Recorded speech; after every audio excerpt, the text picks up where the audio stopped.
I'm going to open the meeting and ask for a motion to enter into executive session for the purposes listed on the thing, which, I can make the motion. thank you. She's the only one. I'll who has second it. Oh, She's gonna no, read it. wait, She has to read You're it. going to make the motion now? Okay. are we open? We are. Okay, thank you. To comply with or act under the authority of MGL, Chapter 30A, Section 21A, Section 2, for the purpose of discussing strategy with respect to collective bargaining with the Hopkinton Teachers Association, Hopkinton Custodians Union, Local 1709, AFSCME, Council 93, AFL/CIO, the Association of Cafeteria Workers of Hopkinton, SEIU, Local 888, non-unit personnel, the administrative team, and the school physician, because discussing an open meeting would have a detrimental effect on the school committee's bargaining position, and to reconvene in regular session. I move to executive session for that reason. I'll second it. So motion by Jamie, second by Kyla. We'll do a roll call. Chris? Yes. Kyla? Yes. Susan? Yes. Jamie? Yes. I'm a yes, and we will be returning for the public portion back here.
Thursday, March 27th, 2025 meeting of the school committee. We have just returned from executive session, and we are here for the portion of the meeting where we're going to be interviewing candidates. We have Mark McLaughlin here as our first candidate. Welcome. Thank you very much. Very happy to have gotten to this point, and when we're able to, as a school committee, meet you. And just so you know that the meeting is not being broadcast live, but the interviews will be up for people to watch later on. And for people who are watching these from home tomorrow or in the next few days, if you go to the district website, there is an opportunity to provide feedback on both of our finalists that we're interviewing this evening. In terms of the format, I think you probably got a little bit from Sheena Martin, our HR director. We have an hour and a half, and so just wanted to make sure you were able to see the clock. We are going to each ask about 2 questions on a variety of different topics. Basically, the same questions will be asked of each of you to try to get some similar, wide variety of topics that are important to us. Sure. But just to start, would love to hear if you'd like to just share a little bit about yourself and say why it is that you're looking at Hopkinton and interested in coming to be our superintendent. Perfect. Well, first of all, thank you very, very much for having me here today. And I want to thank all the folks that I met today. What a nice greeting and a welcome at every school. So it was a very happy, very pleasant day. So I thank you all. A little bit about me. I started as a high school English teacher and felt quickly on in that part of my career that I really, really enjoyed systems leadership, really found the connection between parts of an organization fascinating. It was just something that really triggered me, and particularly in the school context, I was interested in how curriculum gets built from K to 12, how scaffolding works around curriculum and instruction, how parts lead to a whole around budget and so on. It just really interested me. And so I went from that role of a teacher to a different role in education, which was to be a systems leader. And so worked in a variety of roles in curriculum, but each of those roles allowed me an opportunity to really to see at different levels and with different lenses how systems work and how they fit together to make a productive organization. And so that has really taken me right through my career as a curriculum director to assistant superintendent and then superintendent. And I think it's been part avocation and part vocation, but it's an area that I feel is a strength, and it's really led me to this place. As far as Hopkinton goes, I'm always intrigued when I look at a school district's strategic plan or district improvement plan, because it really speaks to the values and the priorities. And I don't assume that any public school district doesn't have important values and priorities, but it's just interesting to see what and how a place chooses to identify itself publicly. And so I went there, and it was fascinating to me to see what Hopkinton chose to focus on. So sort of enrollment and growth. I've heard throughout the day today that that's a particular challenge in Hopkinton. And what was intriguing to me is the identification in the district improvement plan about that as a challenge, but then also planning for it. So it's one thing to say it's a challenge and then we'll see what happens, but there seems to be intentionality around planning for that. Then focus on just student needs and the way that it articulated its that particular focus was really particularly engaging to me around relying on data, but not just assuming that we're going to stick with a program just because, but we just keep trying to continue to focus our energies on student needs and how we can continue to work, and then collaboration and creating systems of care. And I really felt that today as I walked around your schools, and it felt very pervasive to me that that's a value that you all have. So that was intriguing to me, and it felt like a match for me to my values and where my interests lie. And so that was my general overview of my career and sort of what's particularly attractive to me about Hopkinton. Great, Thank you. thank you. So we want to go around just with first round questions, just around the table. Hi, nice to see you again. It's nice to see you. So this question is around community engagement. How do you build authentic relationships with the community to foster trust and generate long-term support for the district schools and initiatives? I think the way that I have operated, and I think it's had some success, is to build community by listening to the community. I think it's really important, especially when you're new in a position in a place that has a pre-existing culture, that you have to respect the history and the traditions of the community, and you do that by learning about it, by listening, maybe listening a little bit more than you speak, and by seeking ways. So that happens by actively seeking out partners to talk to. So whether that's our police or town folks, parents, taxpayers, non-parent residents, and creating opportunities, whether it's through superintendent luncheon or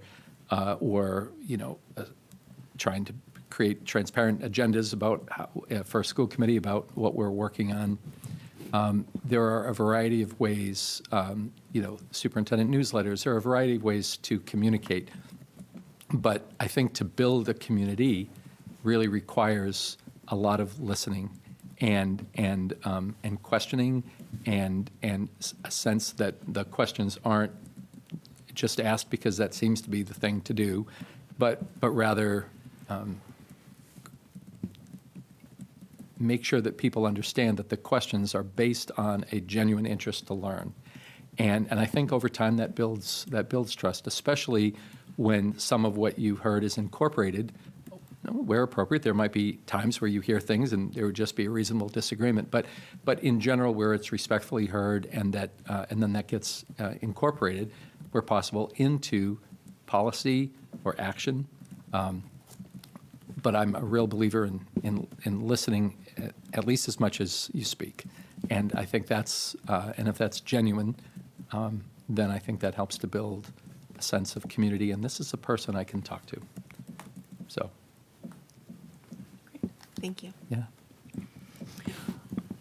The quality of the relationship between a superintendent and the employee groups has a marked impact on the superintendent's ability to lead a school system to become the best version of itself.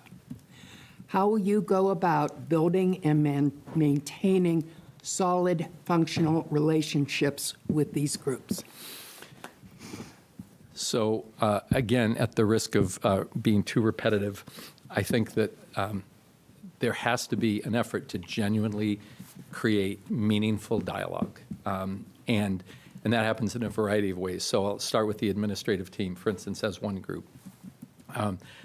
I have made it a habit in my superintendent career to establish weekly meetings with the admin team. And, everybody needs to be in the building, and that's important, but we also need to build a team and stay consistent as a team and to understand what the issues are, macro and micro issues. And that happens best when we have some dedicated time. So we would see how that might work. But in general, that kind of face time and that working together. Teachers need to see that the leadership knows who they are, if not by name. Although, interestingly, someone shared today their pleasure in knowing that a superintendent knows them and knows their uniqueness of what they contribute in the classroom and on their team and so on.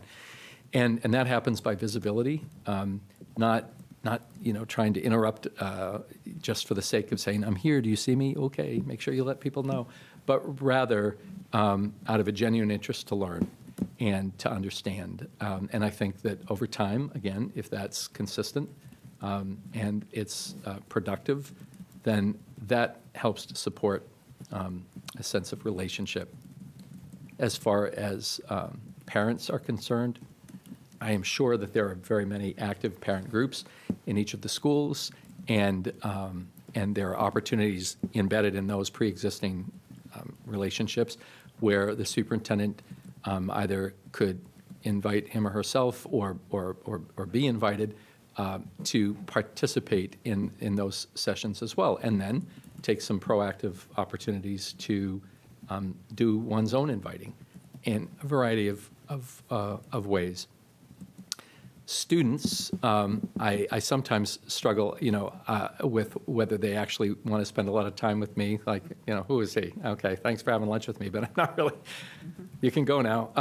But I think more importantly, that they know that there are people working for them who do care and listen, and whether it's directly from them, wherever possible.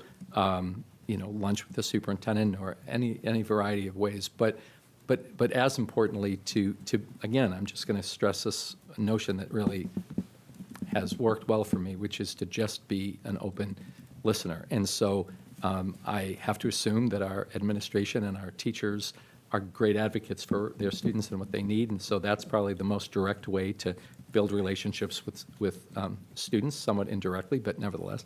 But then also to create opportunities, whether it's to be present at a game or a drama festival or a band performance. Students have to know they don't necessarily need to sit and watch me every day do things, but rather to know that there are adults in their world who care and who listen and who are present for them and try to be responsive to their need. Thanks. I'm going to do some follow-up just because we want to make sure it's just, I could do a conversation. follow-up? We can do follow-ups because Sure. we do have. Could you, I evidently wrote it a little wrong. I was very much interested in your bargaining unit members. Oh, I apologize. I was thinking It more was- broadly. Yeah.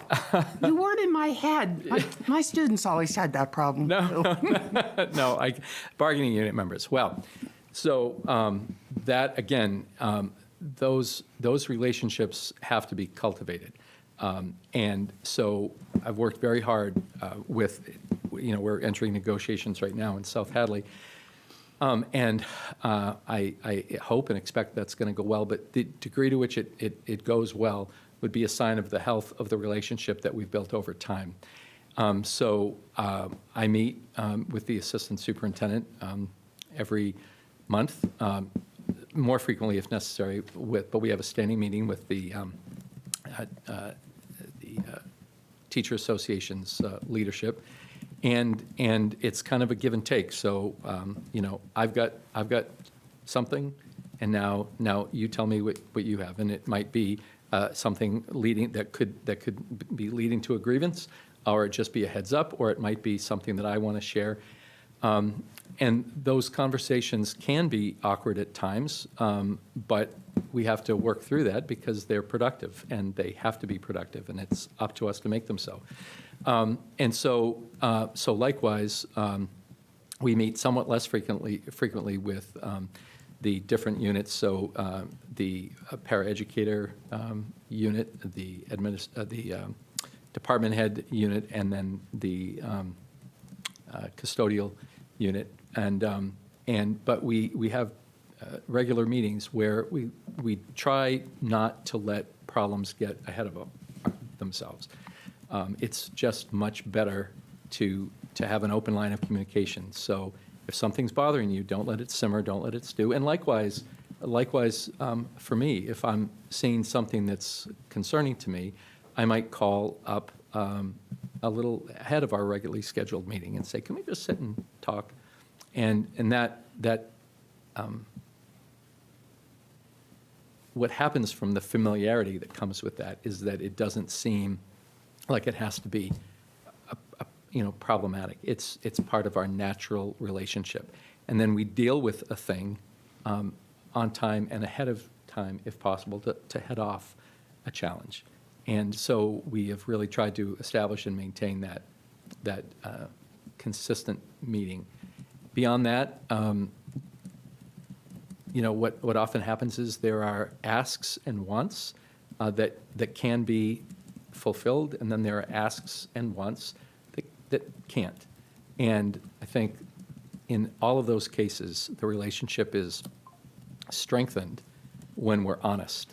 And it's very difficult, rather, it's very easy sometimes to try to get out of a difficult situation by saying, oh, I hear you, and we're going to work on that. When I know that given the particulars, we're not going to be able to work on that. And so it's better, in my view, to just say, I hear you, I really hear you, but let me tell you reasons A, B, and C why that's not going to play. And then that builds, if the answer isn't a pleasant answer, at least there's been a respect to not lead on or falsely promise. And then there are times when that goes well and times when it's disappointing. But I don't think that a relationship, a strong, enduring relationship, can be built on pretending that things aren't the way they are. And so we just face them. And I think we've built a strong relationship.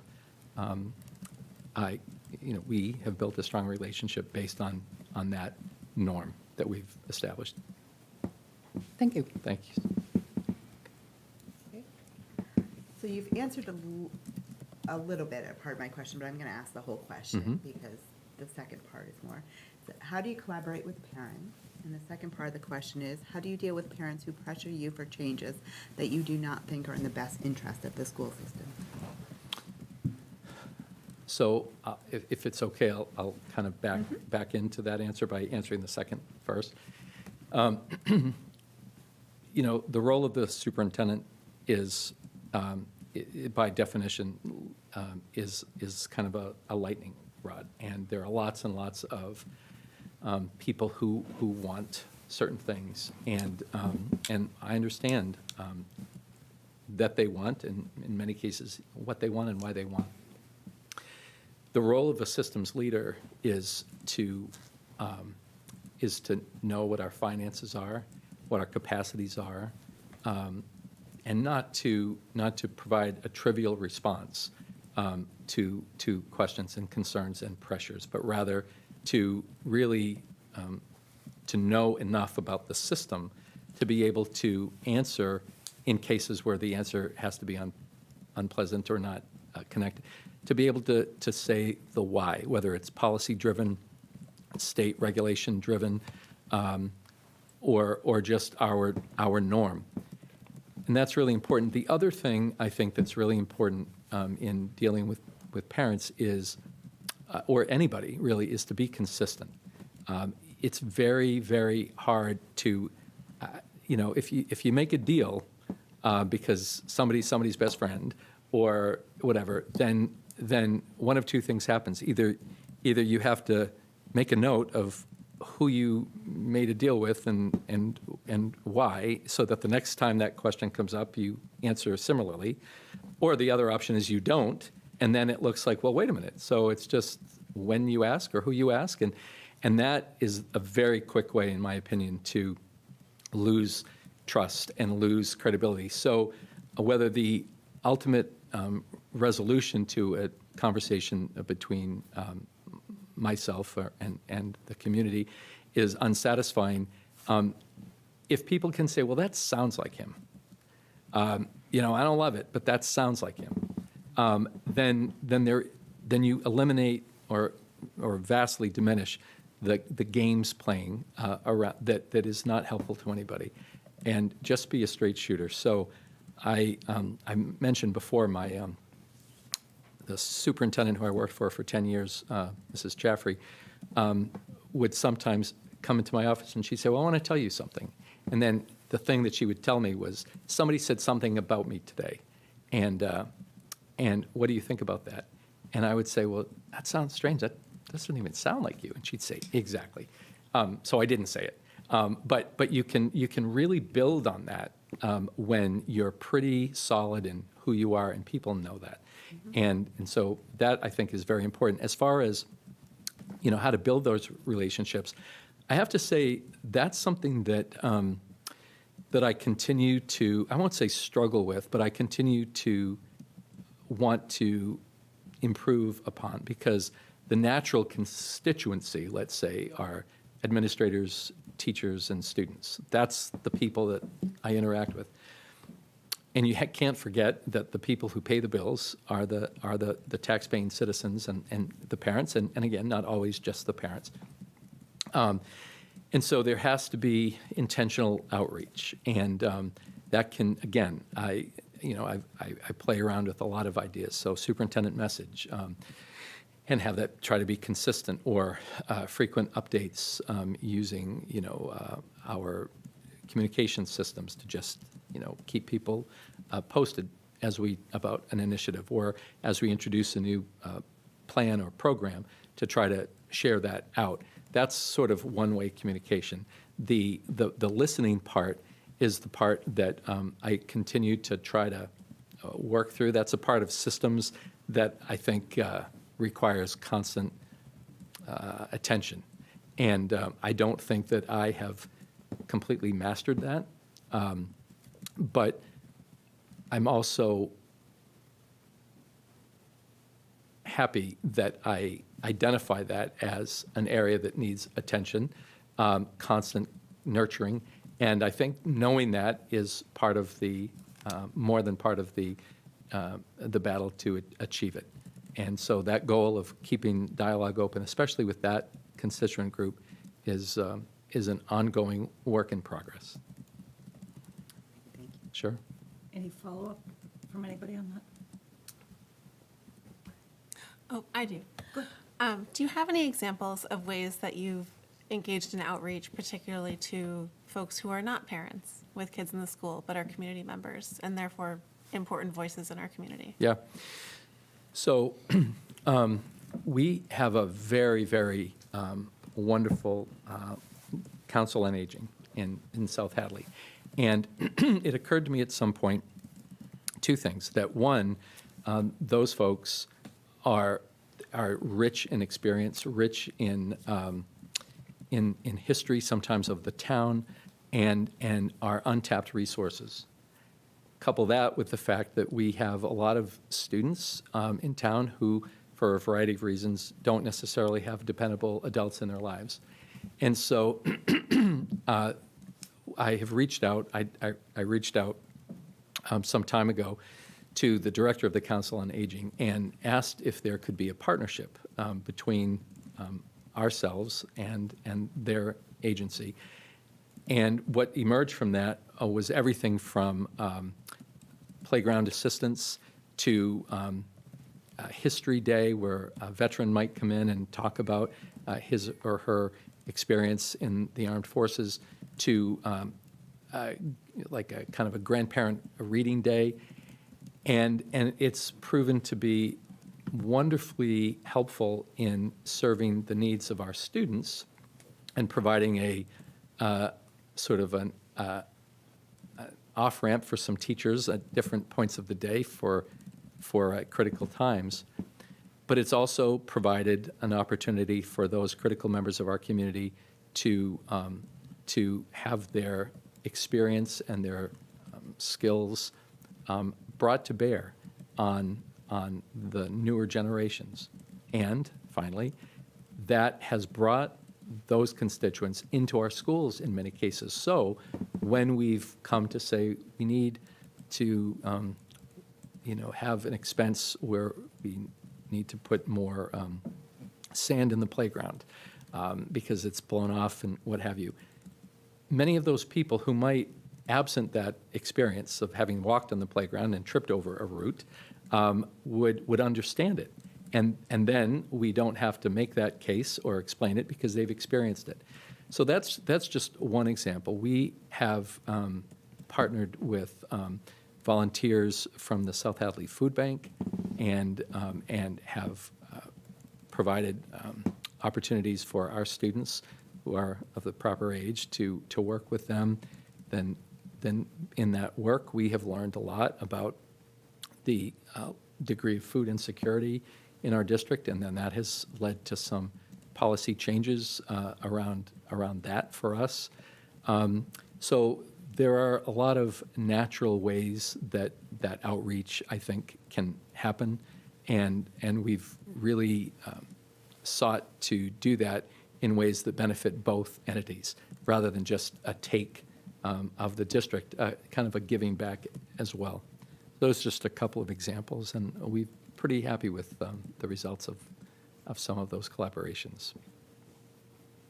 Thank you. Sure. Great. My first question is about budget. Our district, I think is if not the best in the state, certainly one of the best. And I think the reasons are certainly multifactorial. There's strong leadership from the central office, including all our administrators. I think another big part is obviously our teachers, which includes paras and specialists, and really kind of anyone that's student-facing. They're really an incredible group that we have here in the town, from the kindergarten up through the high school. Certainly, we have dedicated parents and hardworking students. I think that is all kind of underneath that umbrella of why the district and our schools have been so high-performing. So with rising costs and potential funding fluctuations, how do you address the challenges, while maintaining, the high-quality education and staff support to ensure our teachers and, again, those student-facing educators have the tools they need to succeed? So I think as a macro level way to answer that question, I would say that I think we all have to understand the current realities, which is that we are entering a very, very uncertain time when it comes to the federal government's approach to public education and to the funding formulas, which in my view are just completely failed in our state, and recognize those as realities and not be surprised each new budget season that this is a reality. And so what that forces us is, and I think in many, many respects, it forces us to be more creative as public educators than we have ever been before. And with apologies to those who may have heard this before, I'm proud of the following, and I would share it with you as an example, I think, that illustrates part of an answer to your question. In South Hadley, we have experienced dramatic decreases in Chapter 70 funding, $1 million in the last year. Inexplicable to me, but it is the case. And it's tied to a funding formula that's broken because it's tied to enrollment. South Hadley has a different issue than Hopkinton has because your enrollment is increasing dramatically. Ours has decreased in the last maybe 5 or 6 years by probably 250 students for a variety of reasons. I think since COVID, there was a drop and it has not completely rebounded. But that has no bearing on the need of students, which have increased exponentially. And so when you have reduced state and local aid and dramatically increasing costs, that is the recipe for a deficit. And so we have, by law, we have to balance a budget, but we also know that our first role, our first job is to educate students. And so how do you square that circle when those are the realities that are in front of you? So what we tried to do is develop a set of priorities about where we would find savings, and obviously personnel was last. So unfortunately, there had to be a variety of cuts in student services or extracurriculars and band and chorus and things like that. But you can't get to $2 million without talking about staff. So then we had to try to strategically look at that. But we also tried to look at other parts of our budget over which we maybe did have some control. And one of those was special ed transportation, which has gone up by $1.2 million in 1 year. And part of the challenge in Western Mass is, at least in our region, is that there are no other vendors. So when you go out to bid, there's really only one game in town. And so they can sort of do what they want and have. And the service hasn't been commensurate with the increase.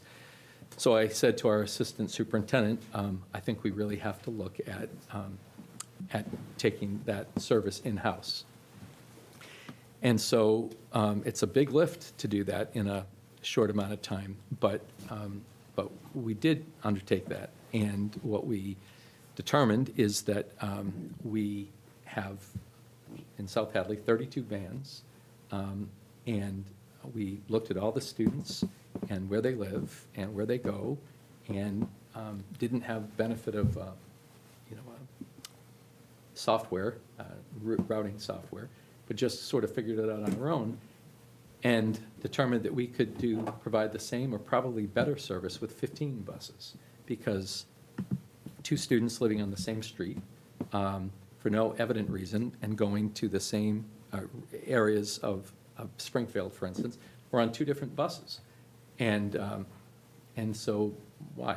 So sometimes just taking a thing at face value is not good enough, especially when you're looking at budget. So long story short, we were able to realize a $600,000 annual savings by taking our transportation in-house. We've asked capital planning to, and working closely with the town administrator, if they would support it, maybe use free cash.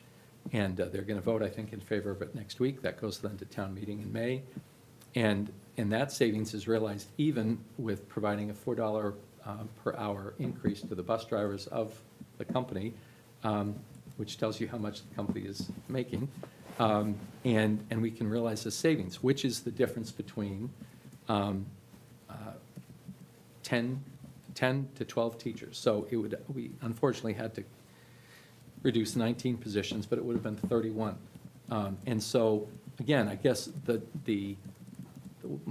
my point in trying to answer your question is that trying to find that balance between doing the job that we have, which is to educate students, in a context where there is so much turmoil and not really excellent and contemporary understanding about budget mechanisms and funding mechanisms, we, as school districts, have to take that job upon ourselves and look for efficiencies where we can, and create the solutions to problems that others are not making easy for us.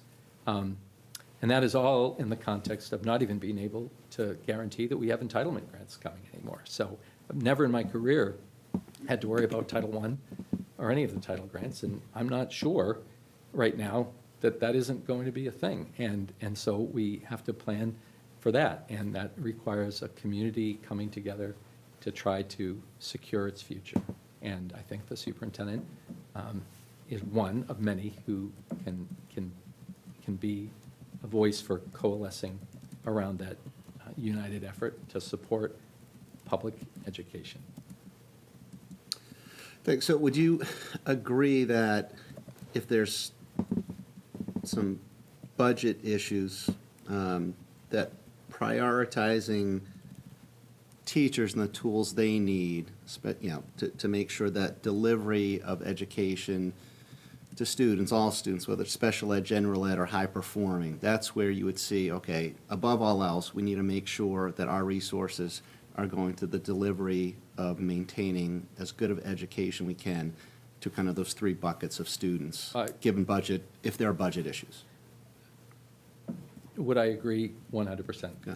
Great. 100% would agree. I can elaborate. Yeah. But 100%. And so when we faced the challenge that we had, we did exactly that. We looked to prioritize, and we kept personnel as the last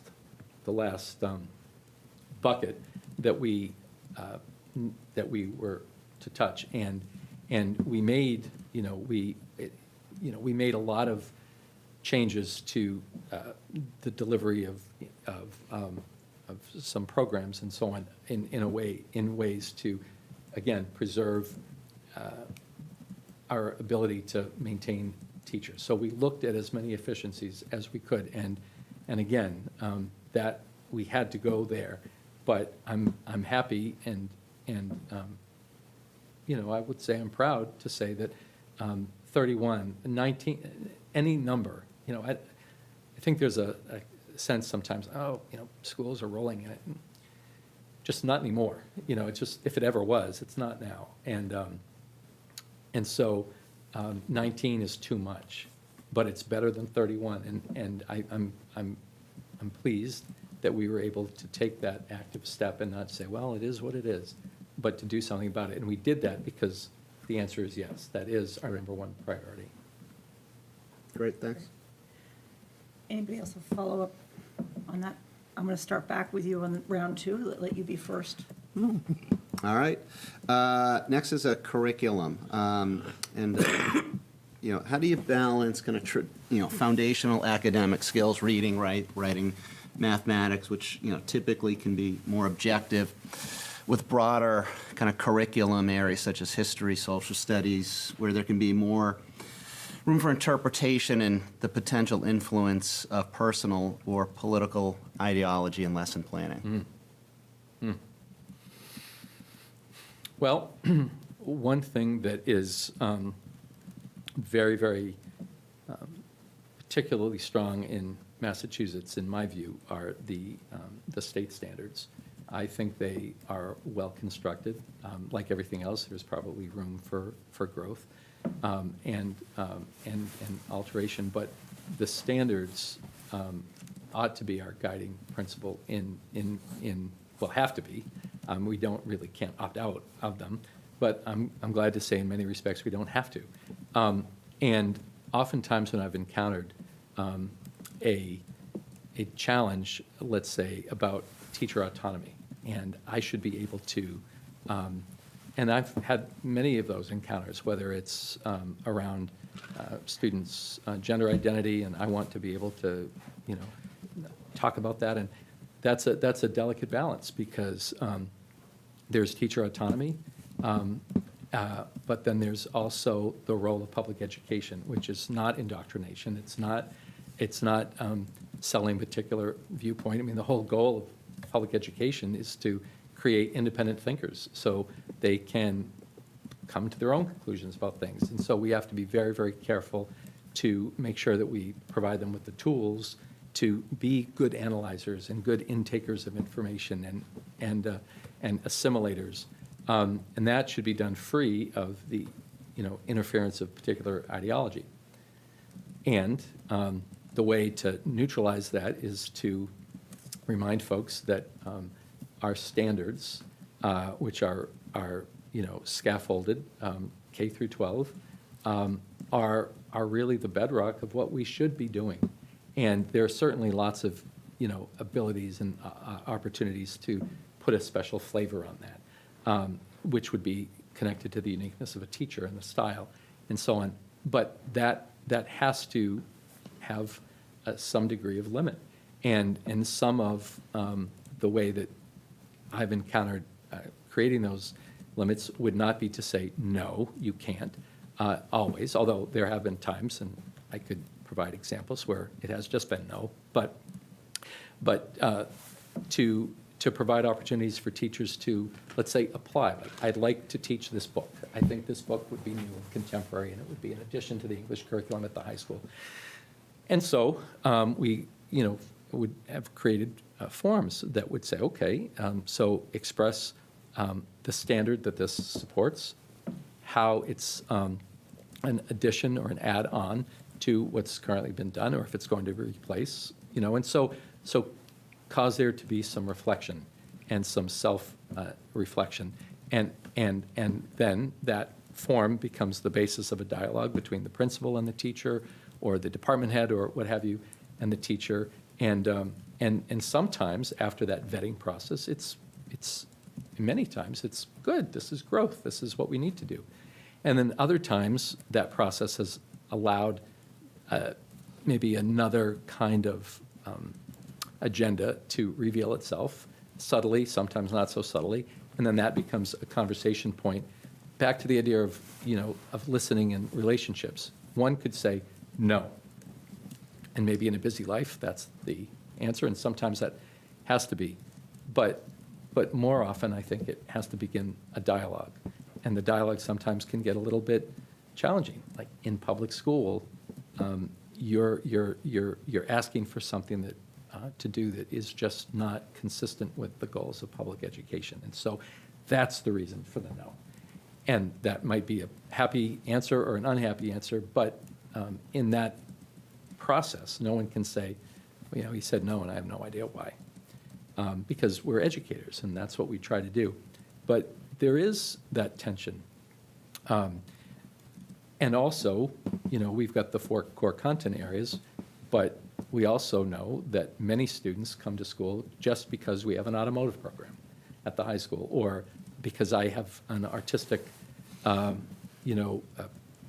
strength, Howard Gardner, and I have a particular intelligence. And so we want to make sure that we prioritize the core contents, but not at the expense of all the other ways that a student is enriched, and that those entry points can be leveraged to provide opportunities for the other areas to be included. And so we have to make sure that we support, all the teachers who teach the whole child, and make sure that we have cutting edge curriculum to the extent that we can, and resources that allow for the delivery of that education. And so, it's difficult when you get into conversations, well, this is more important than that. The whole child really requires as much as we can give him, her, them. And so it's our job to try to walk that balance. But as far as ideology, I'm quite, I'm unapologetic about saying that really should have no place in public ed.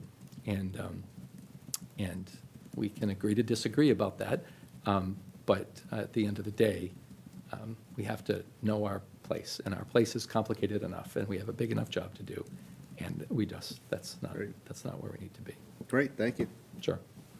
So I'd like to add a follow-up onto that. Sure. Just in listening to your thoughts on curriculum, I want to broaden that a little bit, because you did mention gender identity.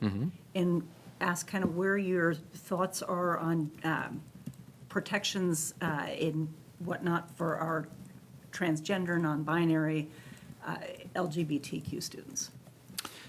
So I am fortunate, we are fortunate in South Hadley, in my opinion, that we have a school committee that has been particularly sensitive to that topic, and have provided great leadership for that, so that we have worked kind of hand in glove. And there are currently tensions at the federal level around that very issue. But there have to be, in my view, this might sound braver than maybe I even am, but there just have to be some moral decisions that are made. And one of those is in acknowledging that, every child has worth, every child has value, and that the traditional boxes that we place people in just have to be expanded.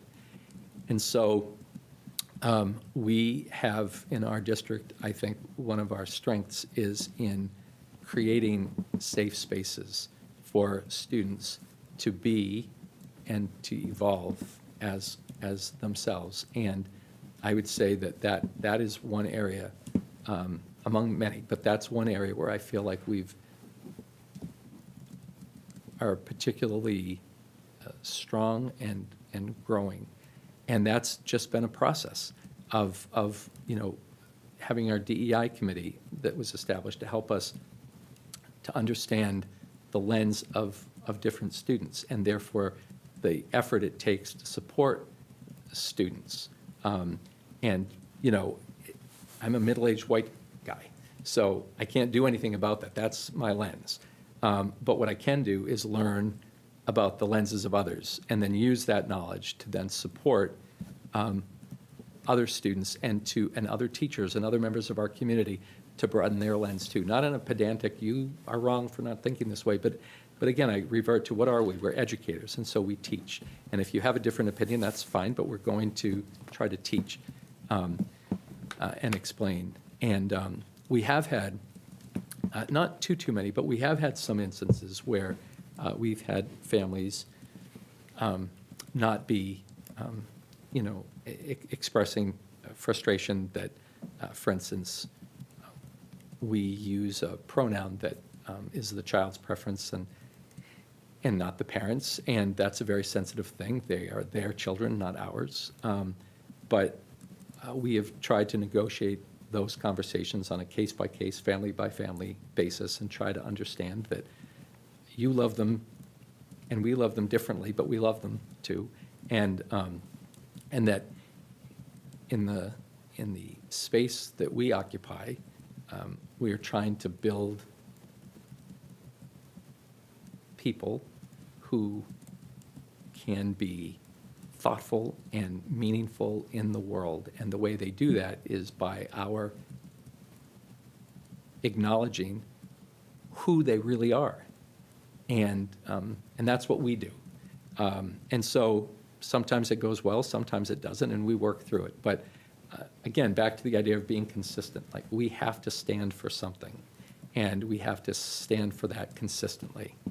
And then it's not so much a question of, well, on this day we're this, and on that day we're that. I mean, in all days,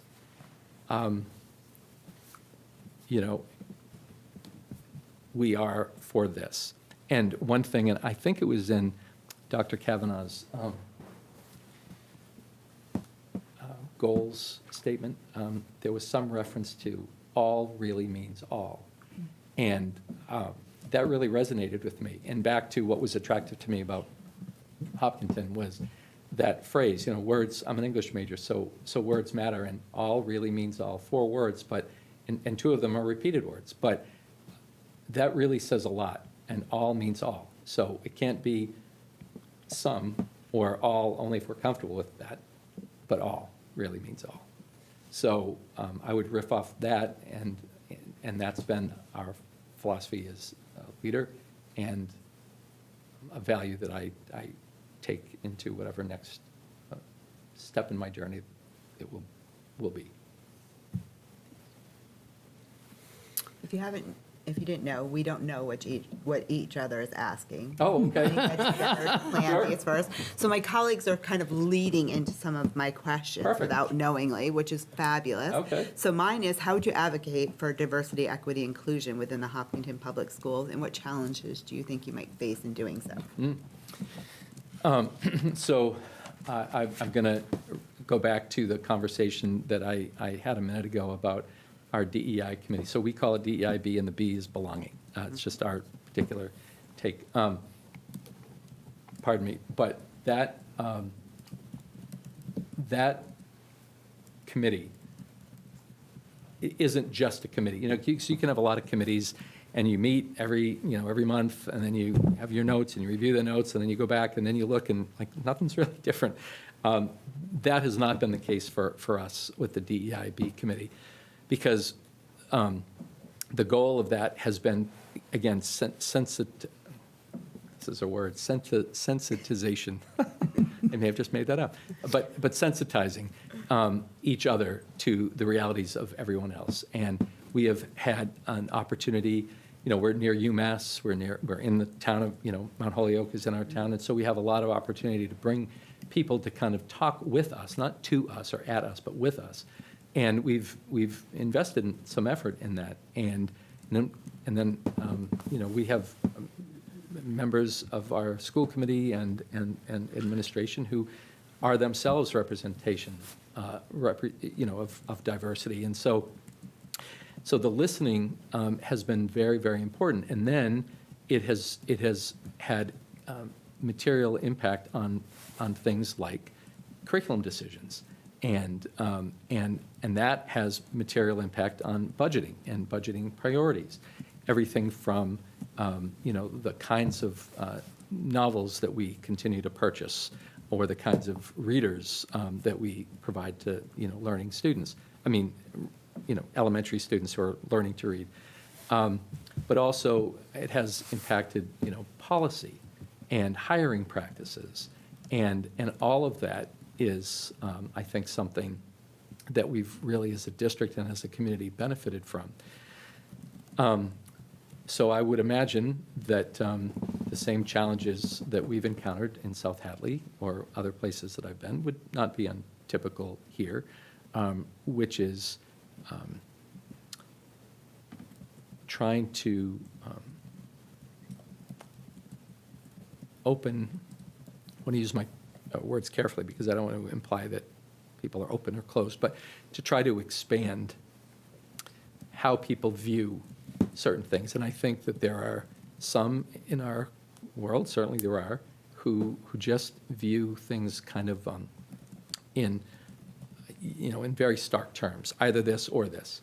And that's their view, that's their worldview, that's their lens. And so we can either get angry or we can teach and we can try to promote a different way to expand the lens. And so I think that probably would be a challenge in Hopkinton as it is in every place. I wouldn't know why Hopkinton would be any different. But we, again, I think as public educators, we have a right to stand for something and not be apologetic about it. But then we have a responsibility. So, comes a right and with responsibility. We would have a responsibility to not just say, well, this is the way it is, and you're wrong for thinking that way, but rather to say, this is the way it is, because we're consistent, we have an ethic, but we're going to try to continue the public engagement around why we are the way we are, why we've made these decisions.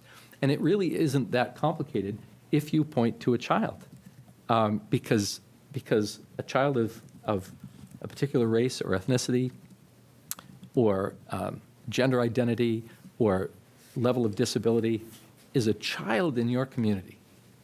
And how is it that we could argue that they don't deserve our understanding and our efforts to include them, genuinely include them? And so often we just point to a child. And that's been part of the process for us of really having the work of diversity, because DEI can just be 3 letters if we don't, or DEIB, if we don't internalize what that really is asking us to think about and then to do it. And that's really, I think, how I would try to support that. And I'm not suggesting that doesn't already happen here. To the extent that it does, my job would be to continue to support it. And to the extent that it doesn't, I would advocate that we do. Sure. How important and why do you believe the relationship between a superintendent and each individual employee is, and how do you go about establishing this? So, a superintendent role is kind of a funny role because it's a pretty important position in a school district, and yet, on a daily basis, it's as far from the real stuff that happens as anything you could imagine. I'm not at bus duty. I don't have to, put Band-Aids on a student's finger or have the really daily difficult conversation with a parent, although I certainly do. But the point is that, those folks who do that frontline work need to know that there's somebody in central office who either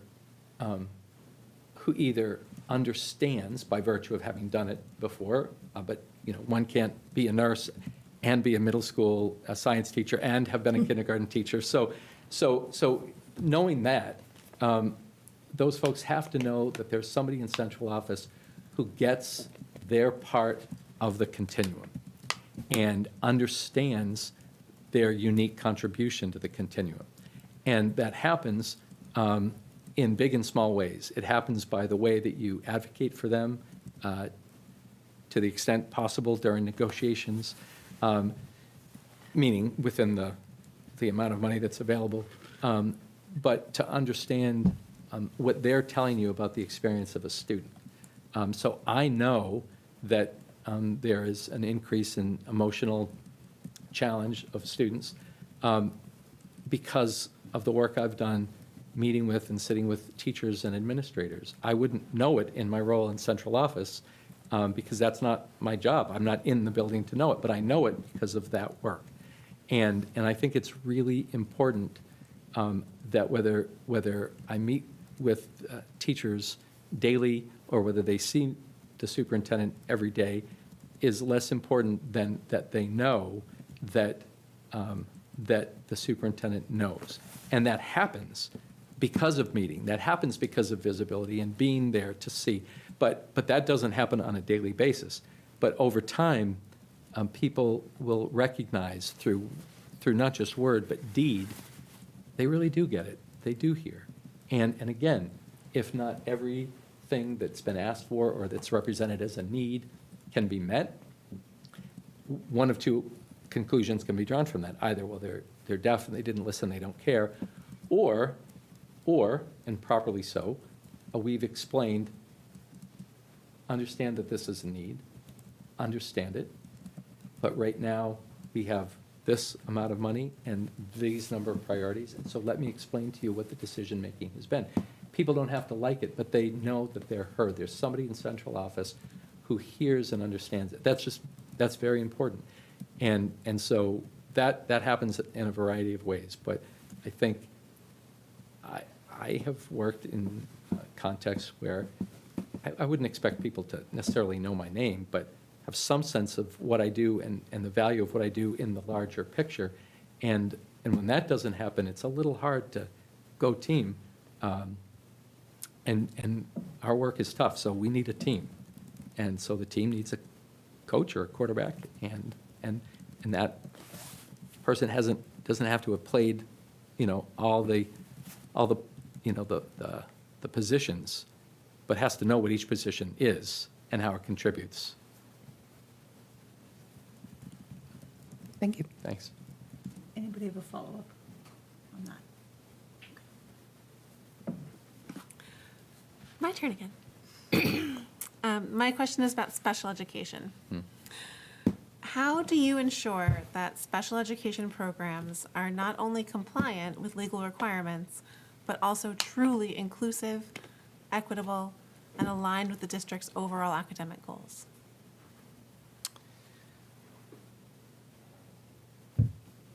So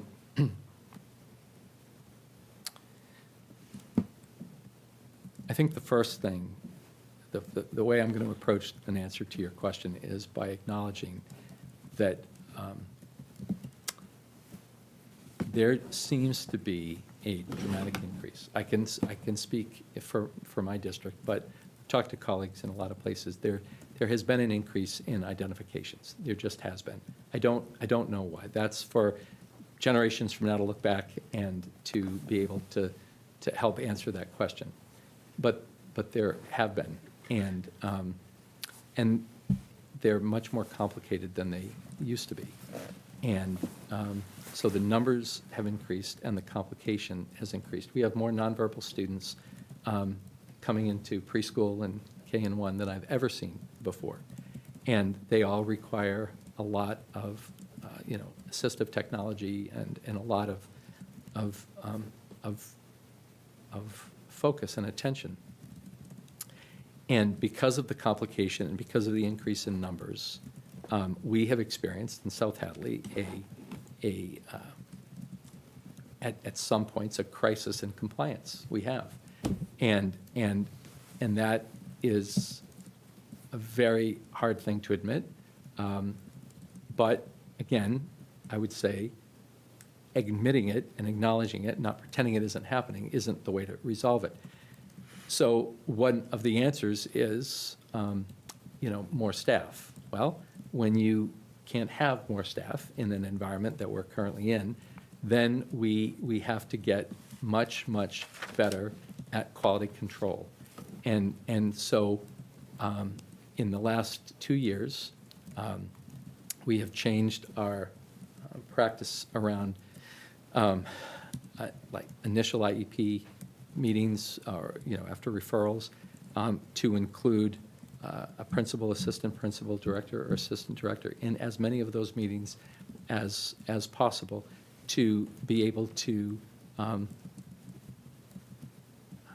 evaluate the quality of the data that we're getting that would suggest a referral, and then make sure that once determined that that we start the clock and hold people accountable to that. And then there's an awful lot of conversation about, well, there's so many, and then we've tried to be creative about the way that folks are deployed. So we have hired outside agents to come in, school psychs to do some initial evals and so on, all in a way to address the issue of compliance, because and timelines, because that is our promise to our students and our special ed families. And it's one thing to say it's really tough right now, and please bear with us when we're 30 days over, but why should they? And so that but that problem isn't just ours alone. That requires a community to decide if they can help by supporting school and state budgets that support our need. And so we have to be good advocates about that. We've also instituted a process now where IEPs are sort of before their before the final meeting, that they're evaluated by the director or special ed director for everything from grammar and accuracy to making sure that there is a fit between what the diagnosis is and what the recommendations are. And that has proven to be very helpful for us, because sometimes, and this is not a critique of any one particular group or person, but there was a disconnect between the diagnosis and the protocols articulated in the IEP. And so sometimes it was not enough, and sometimes it was too much. And so we've tried, and then that gets bogged down, because then you have to have another meeting and so on. So we've tried to institute those quality control points where we do it once and do it right.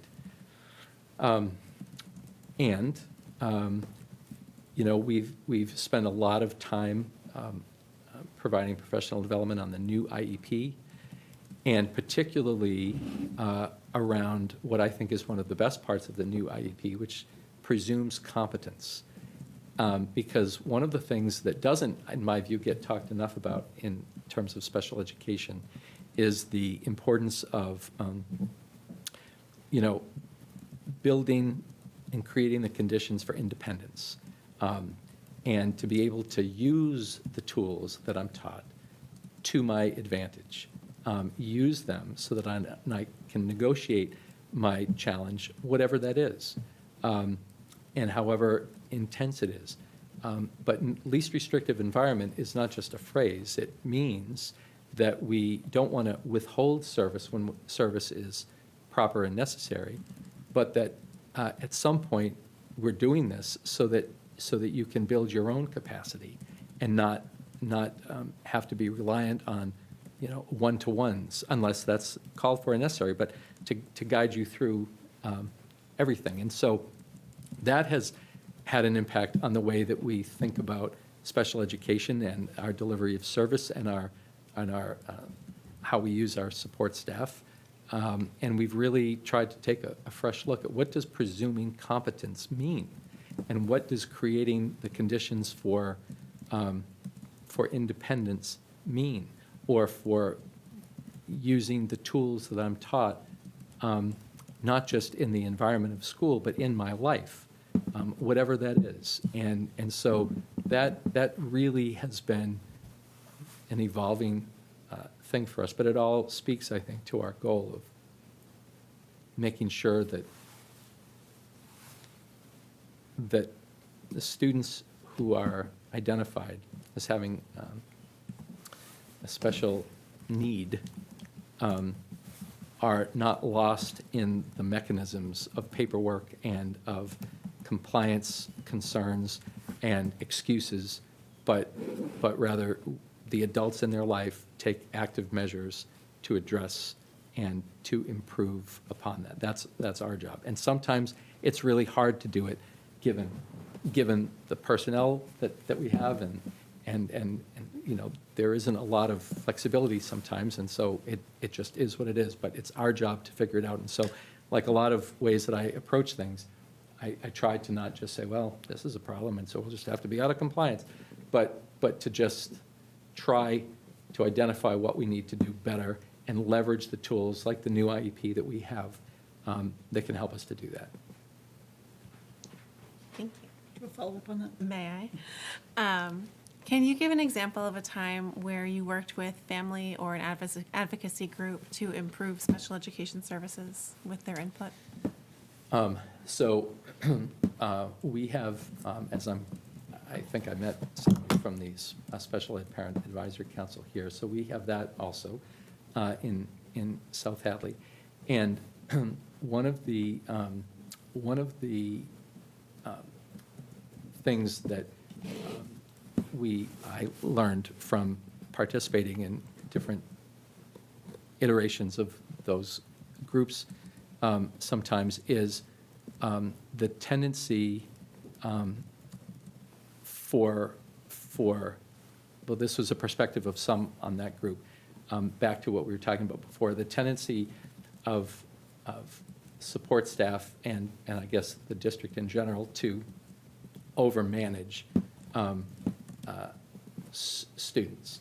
And this was a concern that was raised by some in CPAC because they were, again, concerned about a lack of sort of independence, and that, while grateful for the support, were concerned that then that wasn't translating to life at home. And so that was an interesting perspective, because oftentimes the conversation is a little different. Like we would like another kind of service or support. So this was a bit of a twist, and it was helpful. So then, the sort of tell us more. But that group gave license to us to be able to talk a little bit about what would be the tolerance level then, and what would be the practical impact of altering within the purview of the IEP, altering the level of support and maybe decreasing where it seemed like, is that really what you want? I mean, talk to us about what independence means to you. Talk to us about that, because that's what was pretty counter to the normal conversation that I have with people. So it was enlightening, but it came from that dialogue. And so, they talked a lot about, in this particular instance, several folks talked a lot about the kinds of behaviors that they see at home that don't seem consistent with the kinds of behaviors, learning behaviors or behaviors that we report seeing at school.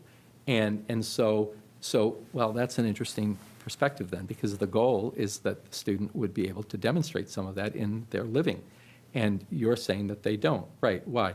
So in that particular instance, it was that group, that advocacy group, that really provided a perspective that maybe, in retrospect, we were a little bit afraid to raise. It's not that we hadn't thought about that, because that was always a bit of a question. But when individual folks would say, it seems a little different, they seem to be able to do this there and not here. And then it begged the question, well, are we over-managing? Are we almost enabling in certain instances? In other instances, certainly most, probably not at all and not enough. But I just offer that because it struck me as a very different kind of information sharing and concern that hadn't been a part of our discussion very much in meetings with the special ed department over time as one of our challenges. And so that came up. That's just one example, but it was unique because it allowed us to really reflect on an underappreciated phenomena that I think also has to be addressed. And that came directly from working with that group and listening to that particular folks' set of concerns. Thank you. Thanks. I'm going to ask just obviously, we're a school committee here, and I know that you've been a superintendent since 2019, is my recollection. If I got that off by you, let me know. And you've worked with a number of school committee members and iterations of school boards in that time. Can you provide any kind of thoughts on things that went, either an example of something that went well with the school committee that was maybe a little bit challenging, and maybe something that you would have done differently at this point, kind of looking backward, in either the district you're in currently or in the district you were in previously?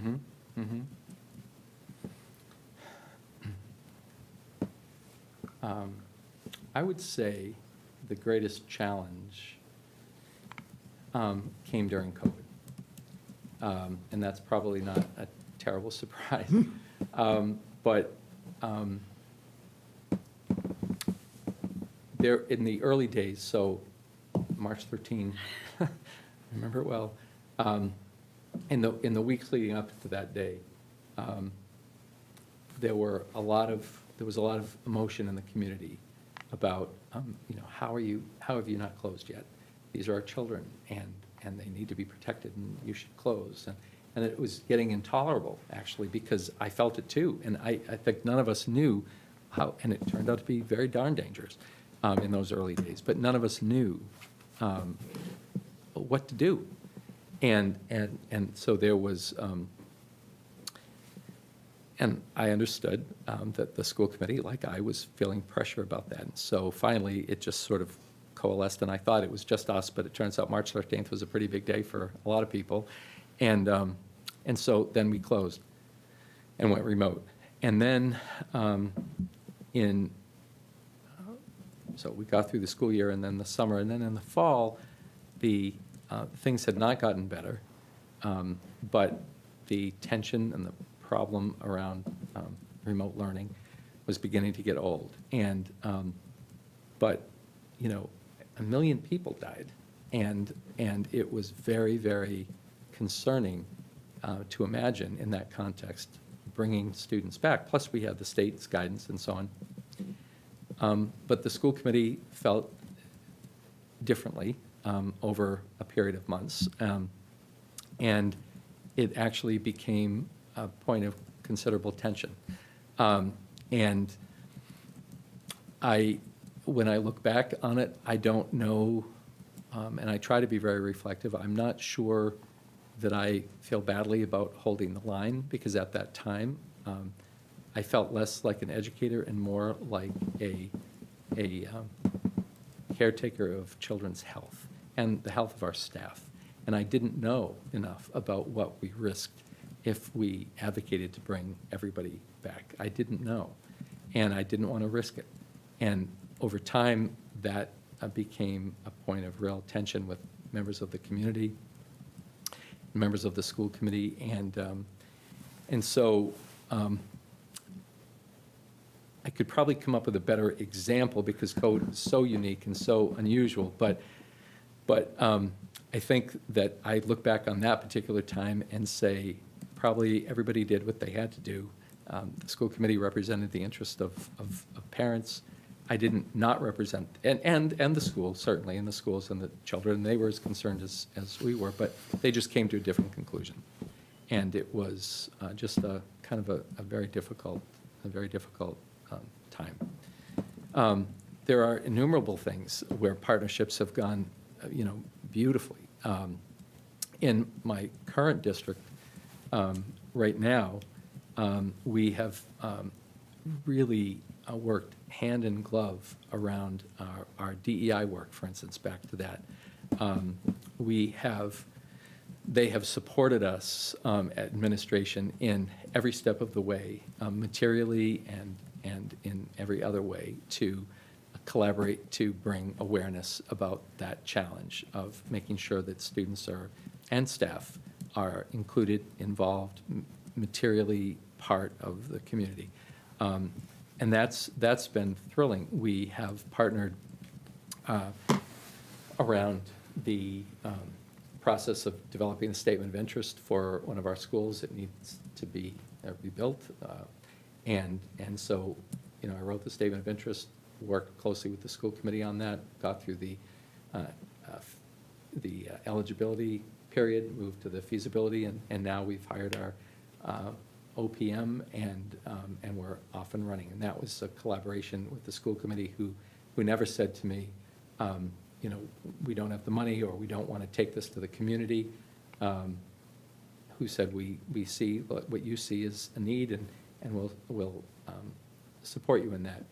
And they have held me accountable for making sure that we aren't creating a plan that's beyond what the taxpayer could bear.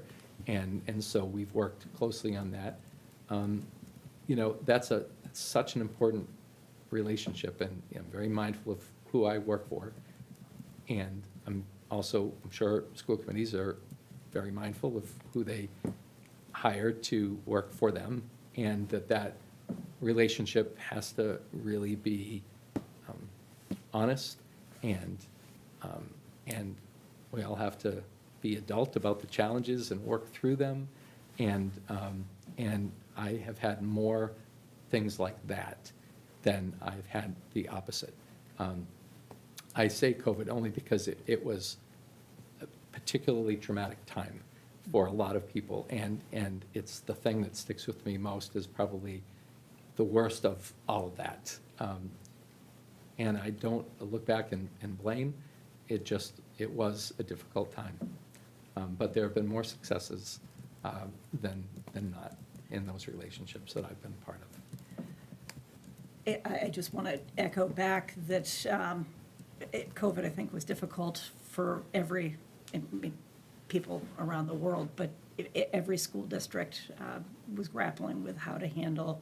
It was something that I went through, you know, with our board here, and curious just because I know even within just Massachusetts, plans were so wildly different. Mm-hmm. When did your district go back to in-person learning? Right. So I'm going to have to do a little. Yeah, close enough, I have to roughly. think. Just was curious. Yeah, no. So March of 2020, we went out. We were remote through fall of 20. And then around December of 2020, we began the gradual reintroduction of students. And that was a timeline that I was not comfortable with.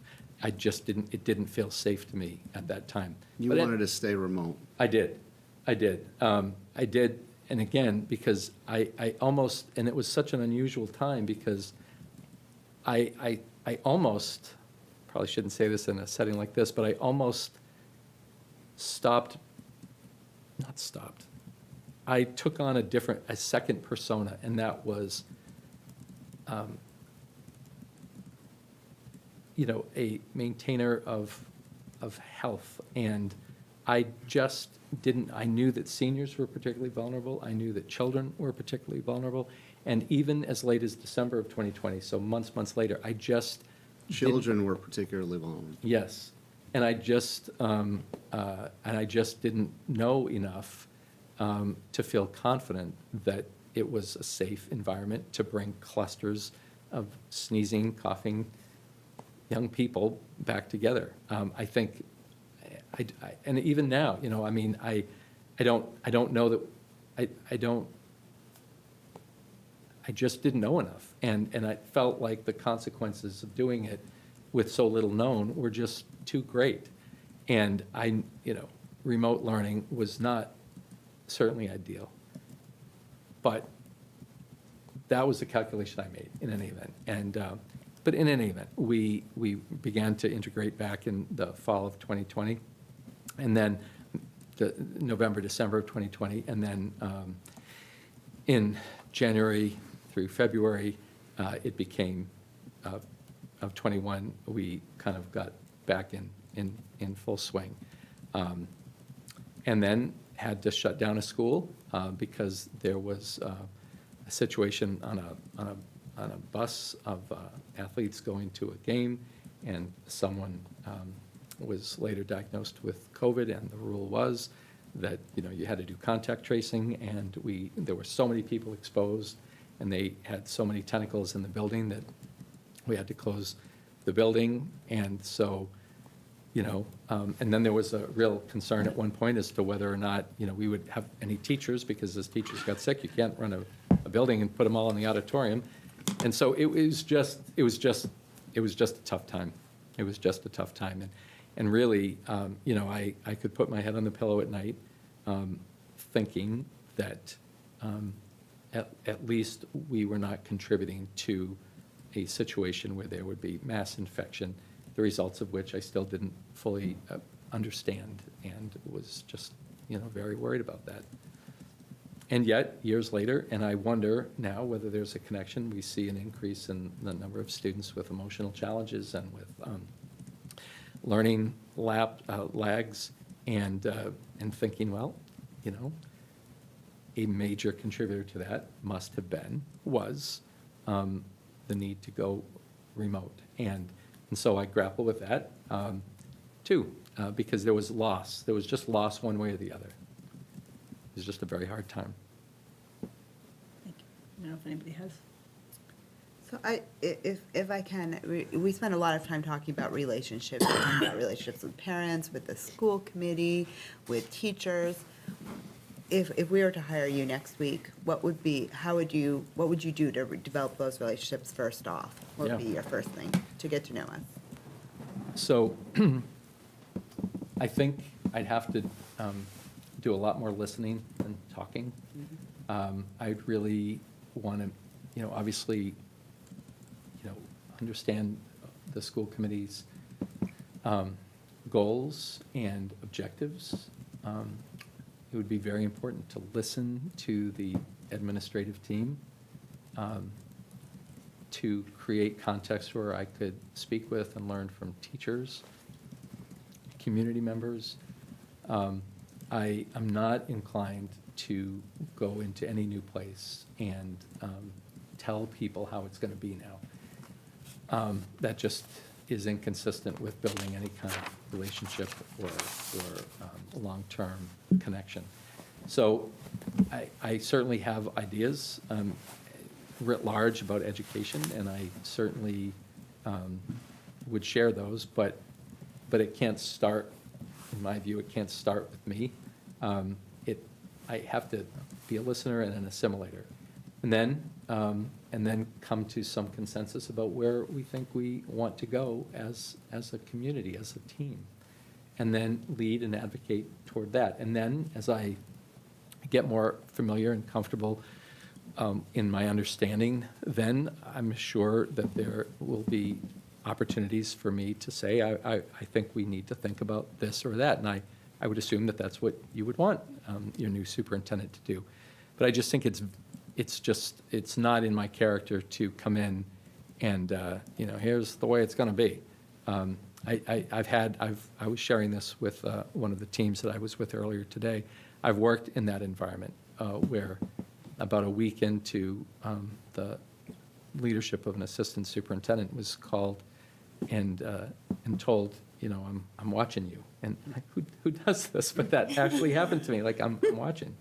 Like, well, you just got here. I mean, what are you watching? I don't even know what I've done. And it had a very stifling effect on me, because I didn't know what he felt he needed to watch, and therefore I didn't know what I could contribute. And that really, and that was also a challenging time. And I didn't like it. I didn't like how it felt, and I wouldn't want to do that.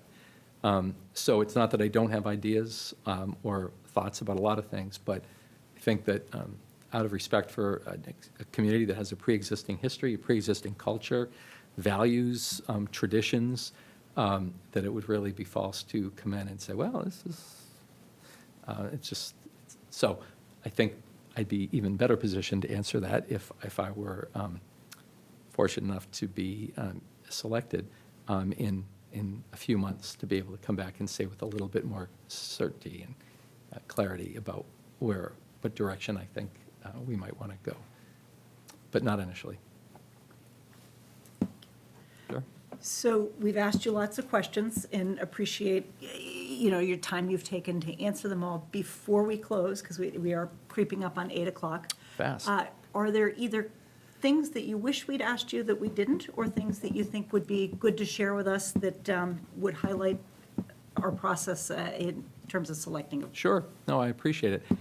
Well, I want to end the way I began. I really want to thank the folks who took me around today. Jamie, thank you. I want to thank all the principals I met and the teachers along the way in the hallways. It was a very warm, very welcoming day. And no matter what happens, I'm grateful for that opportunity to learn about your district, and I really appreciated that. I think what I would, and I appreciated your questions, and I think you, it felt like I was given an opportunity to really express who I am and what some of my challenges might be that, we can openly admit, and I think once we acknowledge it, just like we say to a student, like, know the thing you need to work on and then work on it. I think what I would leave you with is that it's a kind of a cliche to say I like a challenge, but I really do. I am energized by challenge, and I like to problem solve. And it just so happens that today coincides with a particularly big day in the history of accepting challenges, because we have just instituted a new elementary standards-based report card, the first new report card in 20 years in South Hadley. And I led a team of teachers and administrators to research and to implement that. And we've moved from quarters to semester report cards, and we just weren't ready to roll in January. And so we issued a mid-year report to families. But anyway, today, parent conferences and teachers were able to share the new report card and to use the conference to walk them through the new dynamic.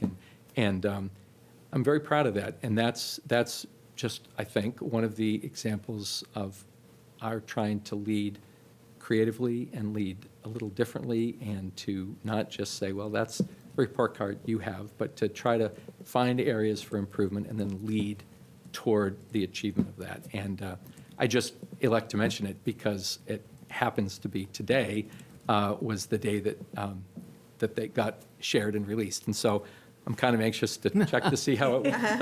But anyway, so more broadly, I like a challenge, and I like to try new things and not to assume that the way we've done it is the way we have to do it, and just work as hard as we can for students. And so I thank you for the opportunity to allow me to speak to you about what I think I can bring to your district. Thank you. Thank you. Very much appreciated. Thank you.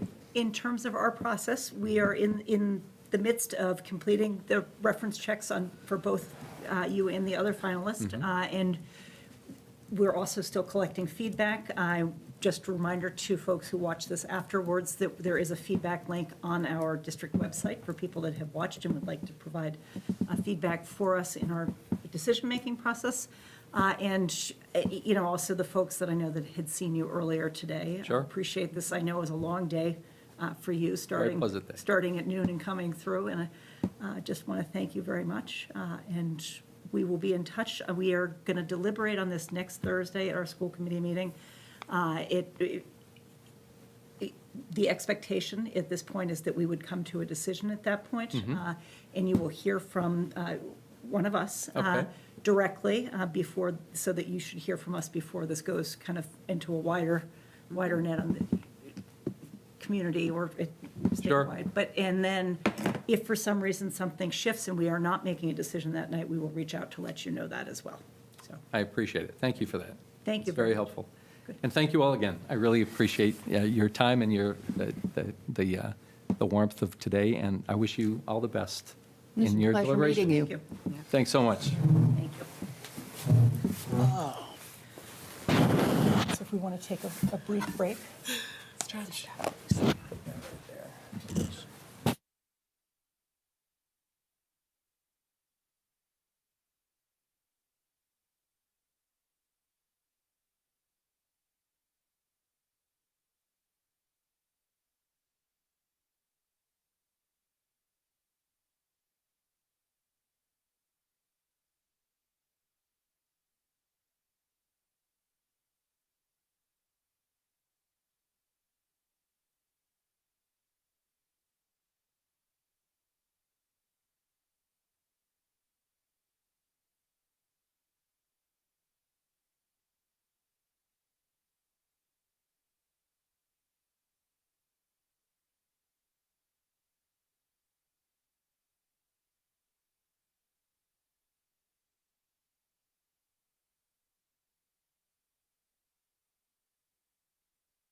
Did he answer? I thought he said you're on, yeah. You're All on. right, so welcome. We are at our Thursday, March 27th school committee meeting, which we have combined with our finalist interviews. I want to welcome Evan Bishop for interview. We are being recorded. We are not going out live, so these videos will be available for the community to view and to provide feedback on in the next few days. Awesome. So obviously, welcome. Thank you. Thank you for having me. Nice to see you all. Want to start with introducing yourself? Tell us a little bit about yourself and why Hopkinton in the superintendent's. Of course, yes. Well, first off, thank you so much for having me and for this opportunity. I feel honored to be even part of the superintendent search process here in Hopkinton. A little bit about me. I grew up in Burlington, Massachusetts, in a house of educators. My mother was an educator. She taught at the elementary level for a number of years. Took some time off when my brother and I were born, and then went back into education at the college level. So I always grew up knowing the value of public education and service and community. And then I went to Fairfield University and studied sociology. Actually started as a business major and then quickly transitioned to a sociology major. Had a great 4 years there. Met my wife there. I played football at Fairfield, she played soccer, and we were both injured at the same time, so we met in the training room. So when people ask, we always say, oh, we met in rehab. That's kind of our funny story. And in my second semester senior year, as part of my major, I had to do an internship. And because I didn't have a car on campus, the closest place to go was Fairfield Prep, and I worked in their guidance department, and I absolutely fell in love with it. And so I knew I wanted to work in a school and have some influence on kids and be part of their experience. So after that, I went to Suffolk University and got my counseling master's. And one of my first interviews out of Suffolk was here in Hopkinton 20 years ago. And I remember that interview very well. I think I talked about it the last time. It was a very bad interview. It was very quick. It didn't last very long. I didn't think I was going to be getting a call back.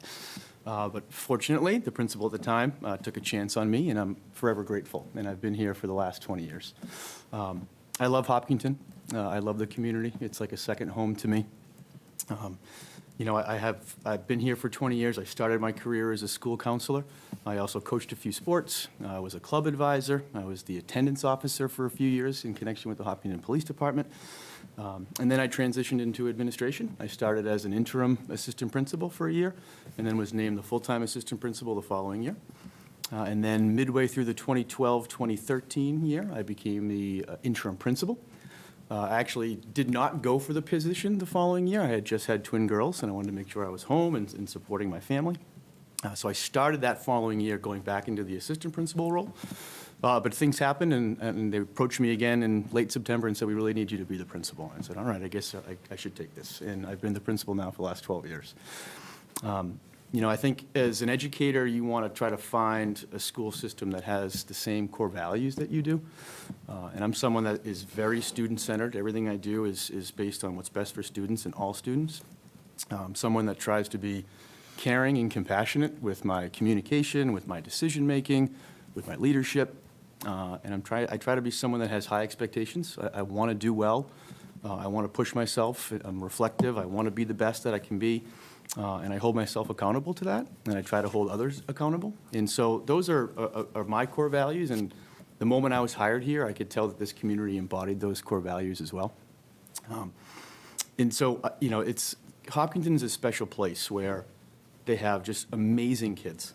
I can't say enough about the students in Hopkinton. We have such talented and dedicated administrators and teachers in a supportive community. When you kind of put that all together, it's like a special sauce. I just can't imagine doing this work in a better place. I've also been around long enough to experience some real highs in the district, whether it's winning state championships, whether it's being named a banner school for our unified program, whether it's being recognized as one of the better public high schools in the state. Those are all moments that I'm really proud of. But on the other side, I've been around for a lot of really challenging moments, whether it was navigating through COVID, or we've lost some students. We've had some students pass away in my time as an administrator. And it's in those really challenging times that I see this community come together, and I feel like it's a specially unique community, and I feel like I have a special bond with Hopkinton. I feel very loyal to Hopkinton. There are plenty of other superintendent positions open in the state of Massachusetts. I'm not interested in any of those. I want to be here in Hopkinton. I want to continue to give back to Hopkinton. This is my 12th year as principal, and 7 years ago, when the superintendent position became open, the current superintendent at that time asked me, would you consider going for the job at that time? And like I said, my girls were still pretty young. I wasn't ready for it. I knew I wasn't ready for it. And I talked to Kavanaugh, has gone through the last 7 years and done an excellent job. And when she was announcing that she was stepping down, she came to me and said, would you consider going for this as well? And then I started thinking about, yes, I'm ready. This is my time. I'm ready for a new challenge. I'm ready for my next journey here in Hopkinton. And so I went for it. And one thing that I've been really excited about is getting to get into the other buildings and talking to the other principals about their experience. I've been, obviously at the high school for a long period of time, but I can't tell you how much I enjoyed my walkthrough of the district. Although I didn't tour the high school, I toured the rest of the buildings. And being able to just see the positive climate and culture in each one of those buildings and the instruction that goes on. I think I've been able to reap the benefits of all the great work that happens pre-K to 8 as a high school principal. I think a lot of focus is on the high school doing well, but it starts at the lower levels. And I was able, even though it was quick, just to able to see students represented in the classrooms, inclusion, positive energy, and just visible positive staff members and administration. So that really got me excited for this next step. And so that's why Hopkinton. Like I said, I can't imagine a better place to do this work. And I love being at the high school, and I feel like I've had a pretty good impact on the community at the high school level, and I'd love to have a larger impact on the greater community. Just in terms of format, we're each going to go around a little bit and ask about 2 questions each. Want to be conversational and allow for some follow-up, but just looking at it, again, the hour and a half, which would bring us to 9:35. But so, Jamie, do you want to go ahead with your question? Yes. So this question is about community engagement. Referring to outside just the school community, the entire town of Hopkinton. Yeah. How do you build authentic relationships with the community to foster trust and generate long-term support for the district schools and initiatives? Sure, that's a great question. So I look at the position of a leader, whether it's a principal or superintendent, as a culture builder. That's one of the most important things that I think a leader can do. And being a culture builder is bringing people together and building support and building connections and relationships. Like I talked about being student-centered earlier, my priority really is to build relationships and make connections. And so I think when you talk about the community engagement and building trust, it's important for the superintendent to be visible, be approachable, be at events, listen to all the stakeholders about what concerns they might have and what feedback that they might have for them. I think in terms of whoever gets this role, hopefully it's me, I think you have to start with a listening tour. You have to make sure you kind of hear from folks in the community about what's going on. Obviously, I know that we are in a challenging spot budget-wise. I think a lot of communities are. And so I think having those connections, I think I've built trust over my 20 years during my time here in Hopkinton. And it's not just going to events just to say you went to events. It's going to events because you genuinely want to be there and support the kids and support the staff members at these events. I think that's really important. I think trust also is about following through with the decisions that you make. I think that's critical as a leader. It's also really important, I think, to do what's best for the community and the students that are part of it. And so I think that is really important. I think sometimes as a leader you might make some mistakes too, and I think trust also comes from being honest about that and working through those mistakes and being humble. Those are things that are critical. Consistency. We talk a lot about the 3 C's at the high school, which is kind of making sure you build connections, you understand people's community and where they come from, and then that ensures that you have a positive culture. And those are things that are really important to me. I would be a superintendent that would be at as many things as possible. I try to do that as a high school principal now. And sometimes I bring my kids with me because, I'm a family man as well. I have my 2 daughters. They are getting to an age where they don't really want to come with me all the time. But I do think it's important to be at things. And that's also when you have the opportunity to have genuine conversations with folks about what they're seeing, what they're hearing, what they want to talk to you about. I think that's great. And those are things that I welcome and I think are a big part of the role as a leader. And so that, to me, community engagement, trust are things that I feel like I've built, but I would love to be able to do that in a broader sense with the rest of the community. Thank you. As a follow-up question, Yeah. how would you balance transparency and leadership when making difficult or potentially unpopular decisions? Sure, yeah. Transparency is the key word there, because I think it's really important. I think as a principal, as a superintendent, you're going to make really difficult decisions. And that's part of the role, it's part of the job. And in my experience, being able to be honest about why we're making those decisions, being someone that I think I sometimes rely on my counseling background and listening, my listening skills, with intent before making any snap judgments and decisions. You want to make sure you hear from all sides, hear from all parties. And then I think what you do is you have, conversations, and sometimes you just have to be honest with folks, and they're not always going to love the decisions sometimes that you make, but if they understand where you're coming from, I think that's really critical. I think transparency in the budget process, in the hiring process, in student discipline, whatever it might be, is really important. And I think you need to have really high level communication skills. You need to have emotional intelligence when you have some of these conversations that are uncomfortable. I try to make sure that in any of these difficult situations that people don't walk away not understanding at least why we made the decision. They might not like it, but hopefully they'll understand why we made that decision. And obviously give them the opportunity to be able to voice their opinions and their feedback. So transparency is critical, in my opinion, in regards to being an effective leader. I think that's really important. Thank you. Yeah.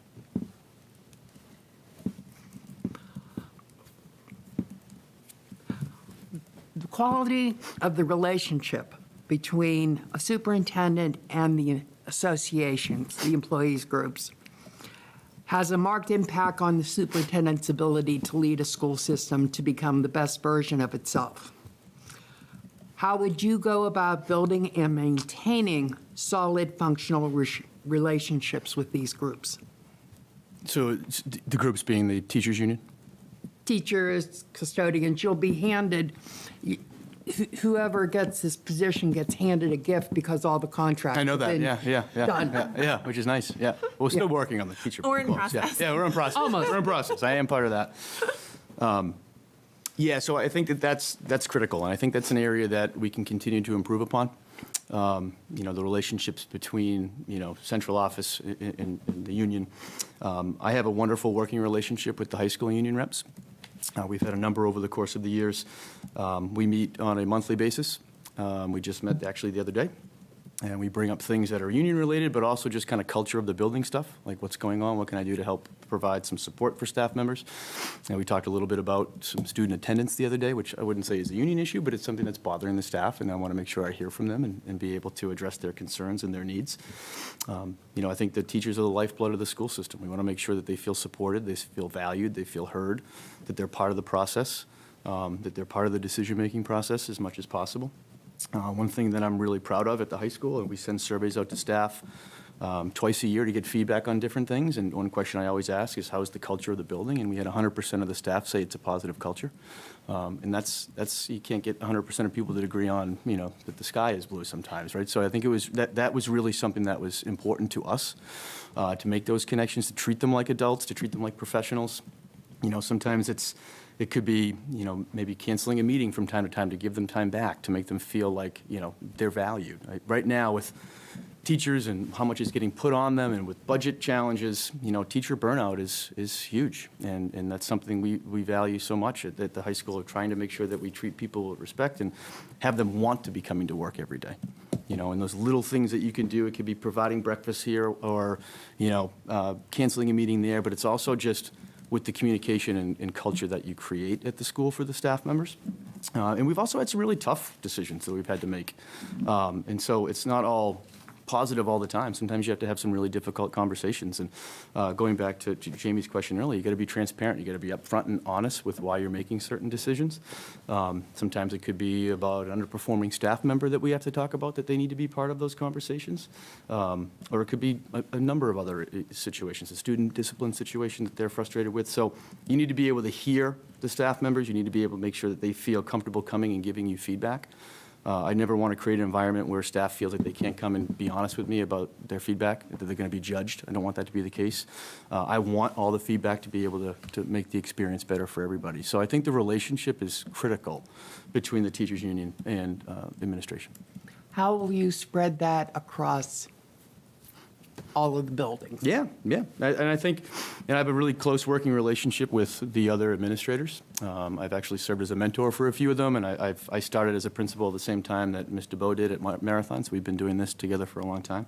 I think we all value the importance of the teacher union. I'm not sure what the other buildings do with their union reps in regards to their meeting times, but I would encourage them to have as many meetings as they can with their union reps, maybe monthly, just to kind of get a pulse of their school. I'm imagining they probably do that at this level. And so I think that is, it's also, it comes from the top, right? We need to talk about how important the relationship is. And you don't even want to get to a place where you're having conversations about the union without the union there. Everything needs to be on board. Everything needs to be transparent. And I think we all know how important our teachers are and how we need to value them and support them. And so I do feel that each building recognizes the relationship is really important. And again, we might not always agree, especially when we're wanting more staff with increased numbers of students in the schools and the budget is what it is. But as long as you're honest and upfront and open about the decisions that you're making, I think that's how relationships are formed. Okay. Good. All right, so my question, how do you collaborate with parents, and how do you deal with parents who pressure you for changes that you do not think are in the best interest of the school system? Yeah. I have a little bit of experience with that. I do think when you're talking about parents, or difficult parents, what I've come to learn is that parents just want what's best for their kid. And sometimes that might come across in a challenging or difficult way, or maybe not the most appropriate way. And so, I've evolved in that and realized that that's at the core of kind of the conversation that you have with parents. That they're wanting something for their kid, and so I always try to have that be my mindset. I think, like with other relationships we've talked about earlier, I think it's important for people to feel heard.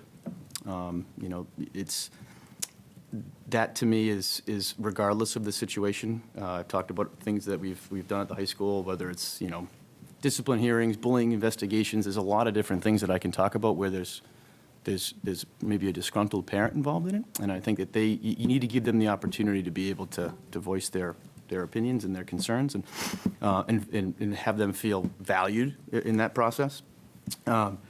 I can think of just so many examples of some of the things where sometimes you can't do what a parent wants you to do, and that can be challenging, but you need to be clear and explain why that's the case. Could be a grade change, could be things that they want that you just say, we don't do that here. I remember a number of years ago when we were one of the first schools to go to a one-color graduation gown. Prior to that, we had green gowns for the male students and white gowns for the female students. And I had a group of students come to me and say that, can we consider doing something different? And I listened to them and I said, that's a great idea. I want you to be able to feel seen and heard and comfortable at graduation. So we went to an all-green gown graduation. And again, we were one of the first schools. Now I think almost everybody does one color gown. But there was a lot of pushback and a lot of concern about why that was the case. Why are we doing this? And I just kept going back to, we want to make sure we create a culture where students feel safe and comfortable. And so oftentimes, you have to make some of those decisions, but you bring it back to what you think is most important and what you value most. And sometimes that's the same thing with parents, and trying to be honest with them and upfront with them about why you're making certain decisions and why you think it's in the best interest of the school or the student.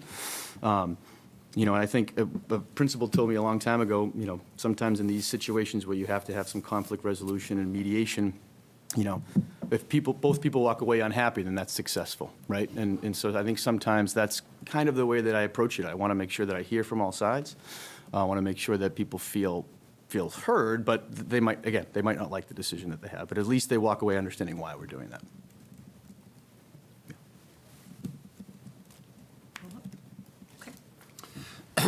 My first one deals with budget. You know, our district, I mean, you obviously know this, is really strong and high-performing district. And I think the reasons for that are multifactorial. One, we have great leadership from the central office, administrators. I think a big part of that, and you talked about, is, you know, we have a superstar group of teachers and paras and specialists. And then I think you add in that, you know, dedicated parents and hardworking students, and that all kind of encompasses why the district is so high performing.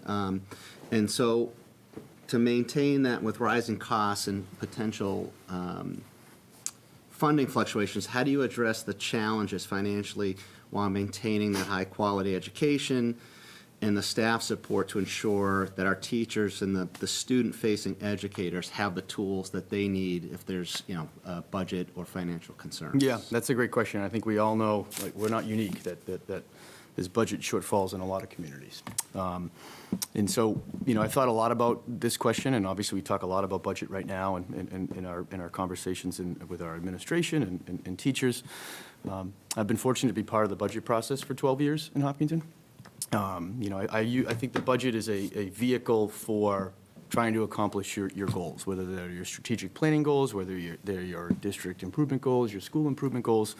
You know, I think we start our process really early here in Hopkinton, as you know, probably earlier than most places. And I remember when I started here, I thought it was so early, it's tough to think about the following year. But I've learned to appreciate how early we do it. It gives you the opportunity to really have conversations and involve all the different stakeholders when you talk about the budget.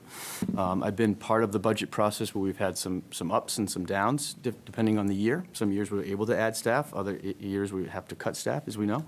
And I think you need to kind of think creatively around the budget.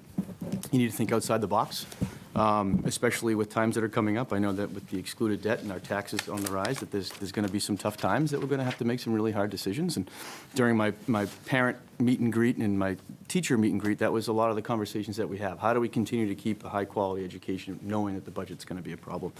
And I think you do that by having, you know, you have to have vision. You have to kind of think ahead of how we're going to be able to make this happen.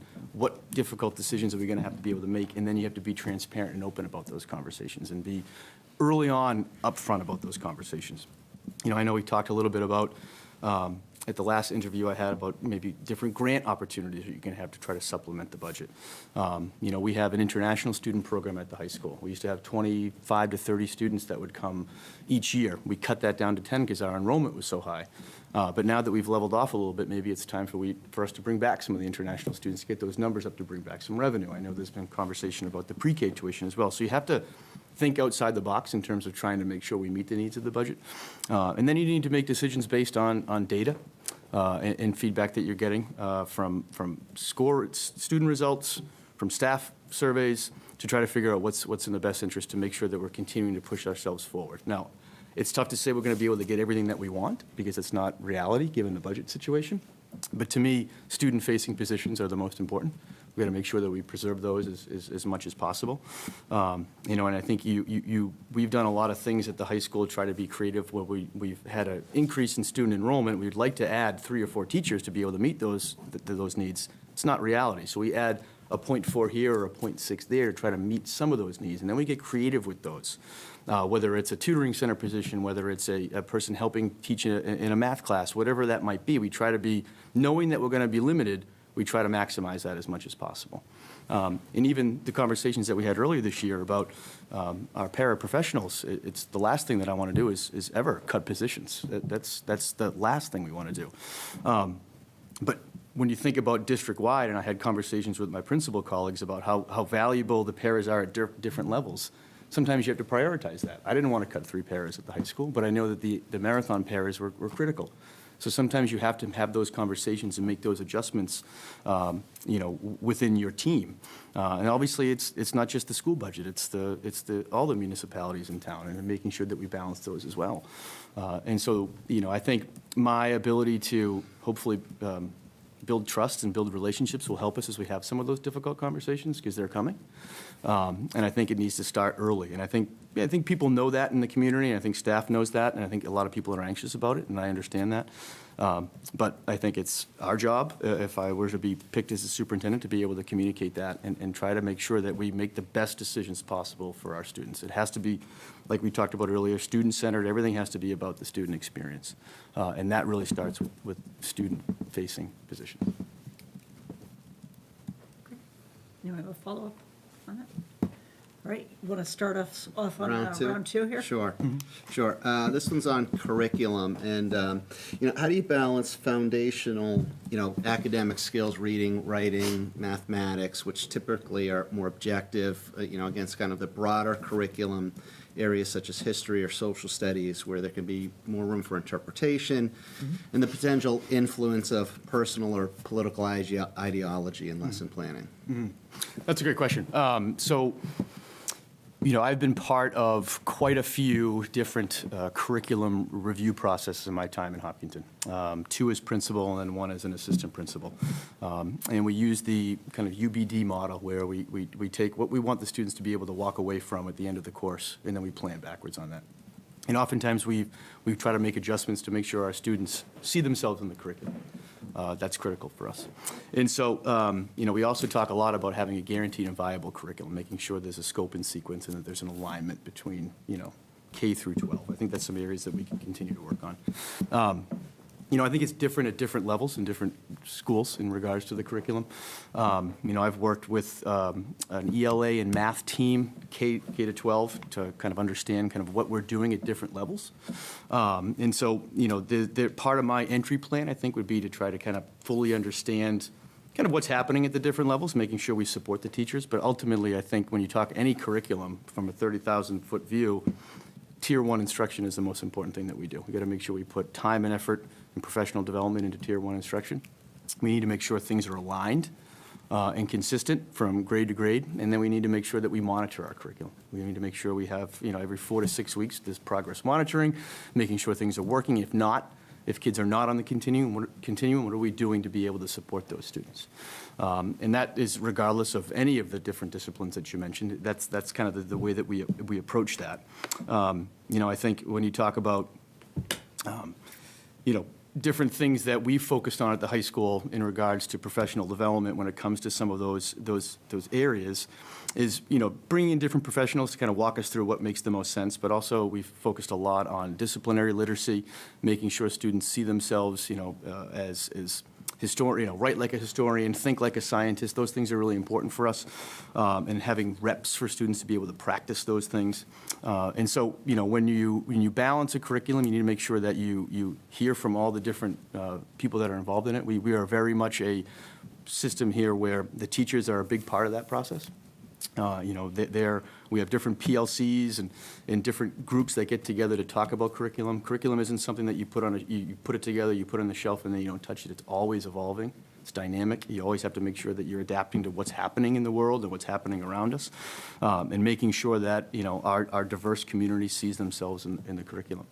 And sometimes we've made some decisions that maybe some people don't always appreciate or like, maybe a book that we're reading or something different, and we always go back to trying to make sure that every student feels seen, heard, valued, and that they're a part of the experience. Great, thank you. Any follow-up? Okay.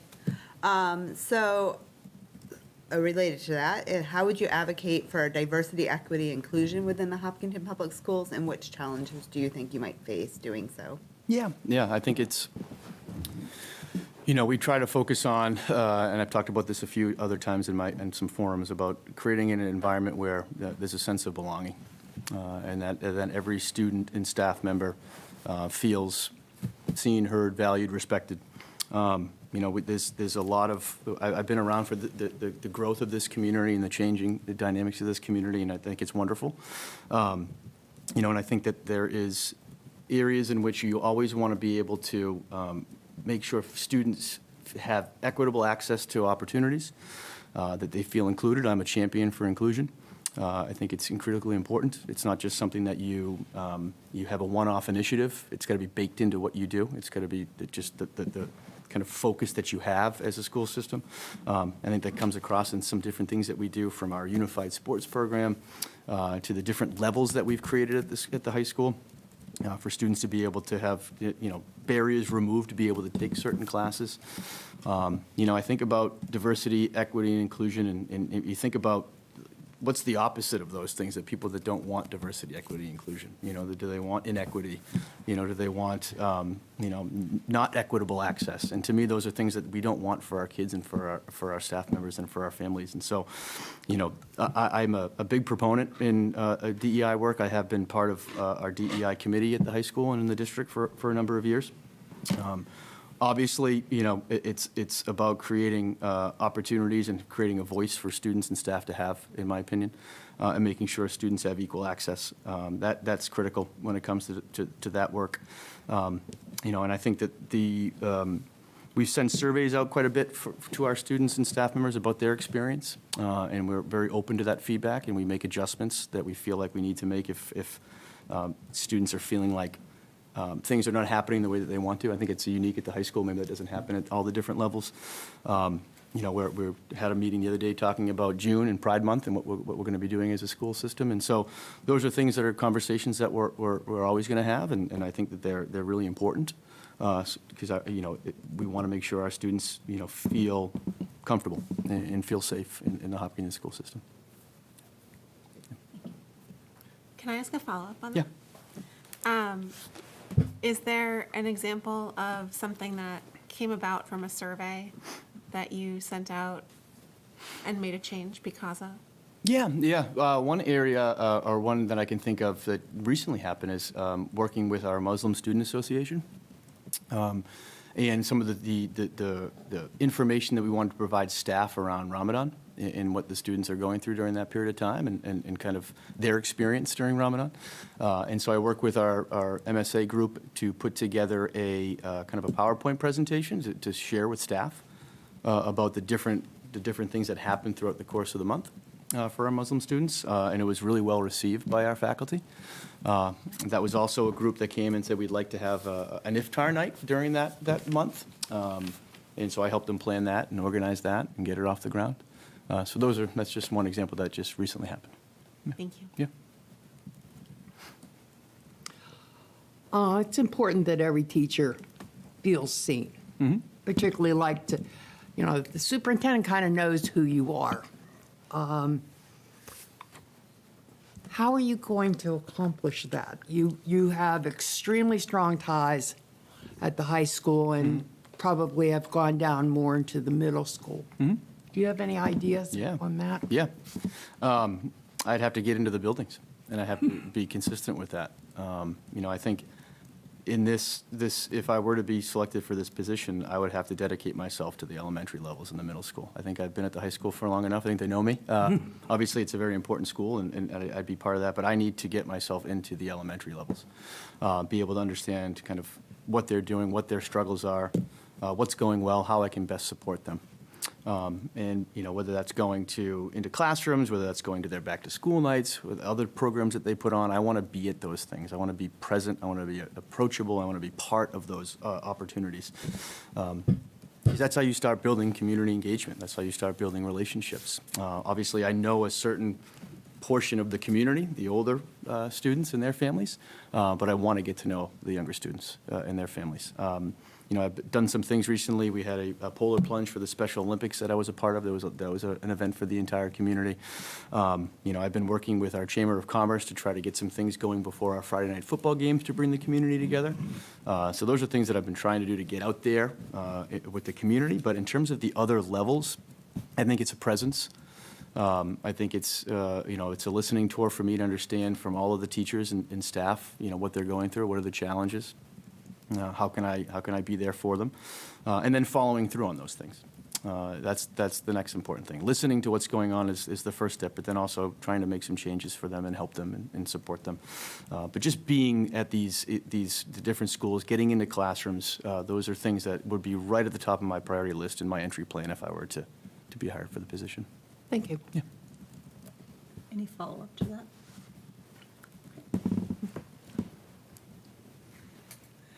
My second question focuses on special education. How do you ensure that special education programs are not only compliant with legal requirements, but also truly inclusive, equitable, and aligned with the district's overall academic goals? To me, compliance, I've always approached it as not necessarily something that's just checking the box. To me, it's about getting the supports that the students need to be successful. And to me, if you can have compliance and student-centered decision-making go hand in hand, I think that's the ideal situation. I think from a standpoint of special education, I think you need to do what is legally and is morally right for the student in the situation. We have a very strong team of special education liaisons. I think it starts with creating the right team. Obviously, we have a hole to fill in that right now, but I think it's really important that it starts with the team of educators that you have in special education. When you talk about compliance, when you talk about programming, when you talk about monitoring the success of students, you need to be able to provide the appropriate professional development for staff. You need to monitor progress. You need to hold folks accountable. Your decisions need to be data-driven. You need to be collaborative. When it comes to those things, I think being proactive and a problem solver is really important when you talk about special education. To me, it's in my experience working with our special education families, I've tried to be an advocate for them. And to be an advocate, you need to be able to listen and to understand and observe what's going on. And so those are things that, I think I've done a good job of in terms of trying to improve the environment at the high school. We've added an intensive teacher since in my time at the high school. We've created foundational level classes for students to get more direct instruction in smaller group settings. We've seen their SGPs grow significantly. And we've just had overall more inclusion opportunities for students. And I think that those are things that are really important to me. And in compliance, obviously, you need to know the law. And I think, having a really strong director of student services is critical. You can rely on that person to help you through those process and make sure that you are understanding everything that you need to know about the laws and the ins and outs. But to me, ultimately, you want to do what's best for the students. You want to bring the parents involved, have them be collaborative in the process. Sometimes I feel like those meetings can be tenser than they need to be. I think we can probably create a better environment in a lot of those ways. We try to do that at the high school as much as possible because we're all in it for the kid and try to support them as much as possible. So to me, compliance, if it goes hand in hand with student decision-making, I think is the way that you approach it. And making sure that you rely on the experts in the field to be able to kind of counsel you through that. Thank you. Yeah. I have a follow-up, if that's okay, off of your question. So I know that you mentioned the Director of Student Services and kind of that hole, and that obviously we all know here that that's a position that's going to be, current director is retiring, and that's going to be something that we're looking for very quickly. Yep. Are there things that you think would be particularly important when you think about bringing in a Director of Student Services? I know you've probably seen several over your tenure in I have, Hopkinton. yeah. But things that you think would be important to help set the district up for success? Yeah, that's a great question. And it's a critical hire. And I think that as a superintendent, one of the most important things that you do is hire the right people. And I take that same approach as a principal. So I think that we have been spoiled the last few years in having a tremendous Director of Student Services, one that I've learned so much from. But you're right, I have worked with about 6 in my time here in Hopkinton, 6 or 7 that I know of. And all bring different strengths to the table. I think all of them have done a wonderful job. But, I'd be looking for someone, the current person, who we won't name, is set up a lot of things for us to continue that process moving forward and to be successful. I've worked with that person very closely about expanding our 18 to 22 program. So that would be something that I'd want, if someone were to the person we hire hopefully has some experience in that area. To me, I want someone that can build relationships, that can be a good listener, understands the law, understands how to support students, understands how to support families. I think that's something that our current Director of Student Services does really well. Sets folks at ease, kind of disarms people, and has honest, open conversations. Not always conversations that are easy to have and could be difficult to hear sometimes, but does it in a very sensitive way, in a way that is supportive and caring and compassionate. And so, that would be what we'd be looking for in this role, someone who knows the ins and outs, someone who has the breadth of all that understanding, but also can connect and can understand the challenges that students are going through, that families are going through, and that can be there as a liaison and an ally for them. I have another follow-up of my follow-up, unless you have something you want to jump in that was a follow-up on yours. I wouldn't want to tie you down. So you mentioned the 18 to 22 program, and I've watched just in the time that I've been in Hopkinton and involved in the schools in different ways, that this program has evolved significantly over the past decade.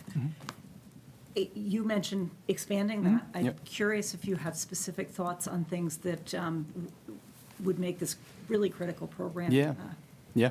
Yeah, I've seen it really grow Yeah, and great. get to a place where it is now, which is I'm very proud of. And I haven't been the main person as part of those decisions, but certainly been a part of those conversations. I remember when the program was housed directly in the high school when I was the principal, and now moved over to the White House. Part of the conversations that I was having with the current director of student services was expanding some of the different work opportunities for the students to get off campus. I know in some communities they might have a storefront that they run on their own. I know that they have their niche shop that they sell different Hopkinton attire and come to different events and sell, which is great. But taking that to the next level. And making sure that they have that opportunity, I think, is something that we've been trying to get going. I think we've been putting some things in the budget to try to make that work. But it's been a dream of ours for the last number of years, and so hopefully that could be something we can get off the ground for them. And just different opportunities, maybe to get them to do different things at the college level, work level. Obviously we have one van. Trying to expand that to be able to get students to have different opportunities. Our numbers are increasing in that program, and so you want to make sure you have the appropriate staffing in there as well. But the location itself and the work that the students and staff are doing is remarkable. And I think it's a wonderful program. The students are often at the high school helping out in different ways and part of our unified program as well. So we don't completely lose touch with the students because they're still, coming to the high school quite a bit. But I do think the next step for that group would be to try to have something in the community where they're able to kind of to work at and run something like a storefront. I think would be really the next level for us. Any follow-ups on, Follow-up? No. Follow-up. Yeah. or within the general umbrella of questions that you asked? I had one and I lost it. I don't know if it's really a follow-up, or if it more just Close popped enough. into my head. Yeah, well, we'll say it's a follow-up on something. With the idea of potentially shifting roles, there's a lot of change and tumult that can happen with that. You mentioned having a start-off plan. How do you plan on managing those relationship shifts from colleague to supervisor, from maybe being under someone to being over someone? Yeah, that's a great question. I've thought a lot about that, but I do also have a lot of experience with that. Starting my career here as a school counselor, shifting into being the assistant principal first, roles change there, and then ultimately becoming the principal. So I have experience here in this district, kind of changing roles and kind of setting, a different expectation and a different relationship with folks, but I do have experience with that. So I do think there's challenges that come with that, no question, and relationships do kind of shift and change a bit. But I have, I would rely on, the relationship that I have built. I'm not someone that is, going to be giving orders to people. I'm very much a distributed leadership kind of person. I want to make sure that everybody is part of the team.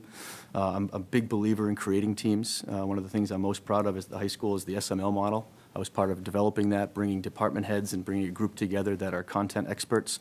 And I let them spread their wings. If they're the experts in something, I want them to feel like they are part of it and that they have a decision and they have a seat at the table. And so I would take that same approach with the principals and the rest of the central office. We have a lot of talented people in that group. And, obviously it'll be a steep learning curve for me. I know that. I'll probably make some mistakes and make some missteps, but having a great team is critical, and I know we have that. And so that's another reason why I feel comfortable going for this role, is that we have people in place that are so good at what they do, and I trust them with what they're doing. And I think that kind of builds that team, that culture that I'm looking for, because we're in it together. I'm not going to have all the answers for everything. You need to have the right people in different places, and I think we have that. And so I think, yeah, the relationships might change in the dynamics in some ways, but I do have experience with that, and I think I've been able to navigate it successfully. And I would hope to be able to do that in this role as well. Thank you. Well, I guess on that note too, if we were to hire you, you would then have to hire a high school principal. You want to talk about any ideas that you would have for that? Sure, yeah. Well, I have ideas, yeah. I think, and I talked about this a little bit at the staff forum when they asked me that question as well.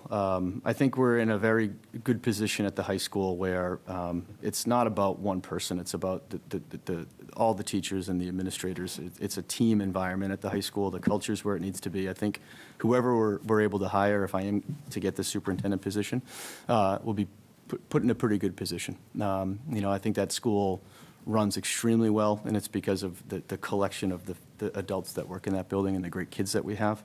I'd be looking for someone that has similar core values that I have, someone that's student-centered, someone that cares about the student's experience, their growth, not just academically, but from a social-emotional standpoint.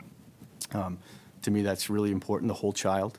I think that is, maybe from my counseling background, but I do feel sometimes we drift too much towards the focus on grades and the focus on academics, and we miss the whole child. So I think that's really critical, that I'm looking for someone that knows that balance, someone that is dedicated to the community and wants to be at events and take part in the student's experience, someone that's caring, and also someone that has, like I do, high expectations and want to continue to push us, who's reflective, who wants to continue to be one of the best high schools that we can possibly be. And I'd be there to support them every step of the way.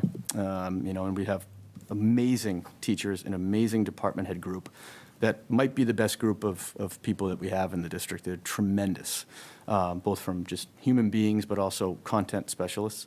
And I know that they're ready to step in and support whoever we're able to hire for that position.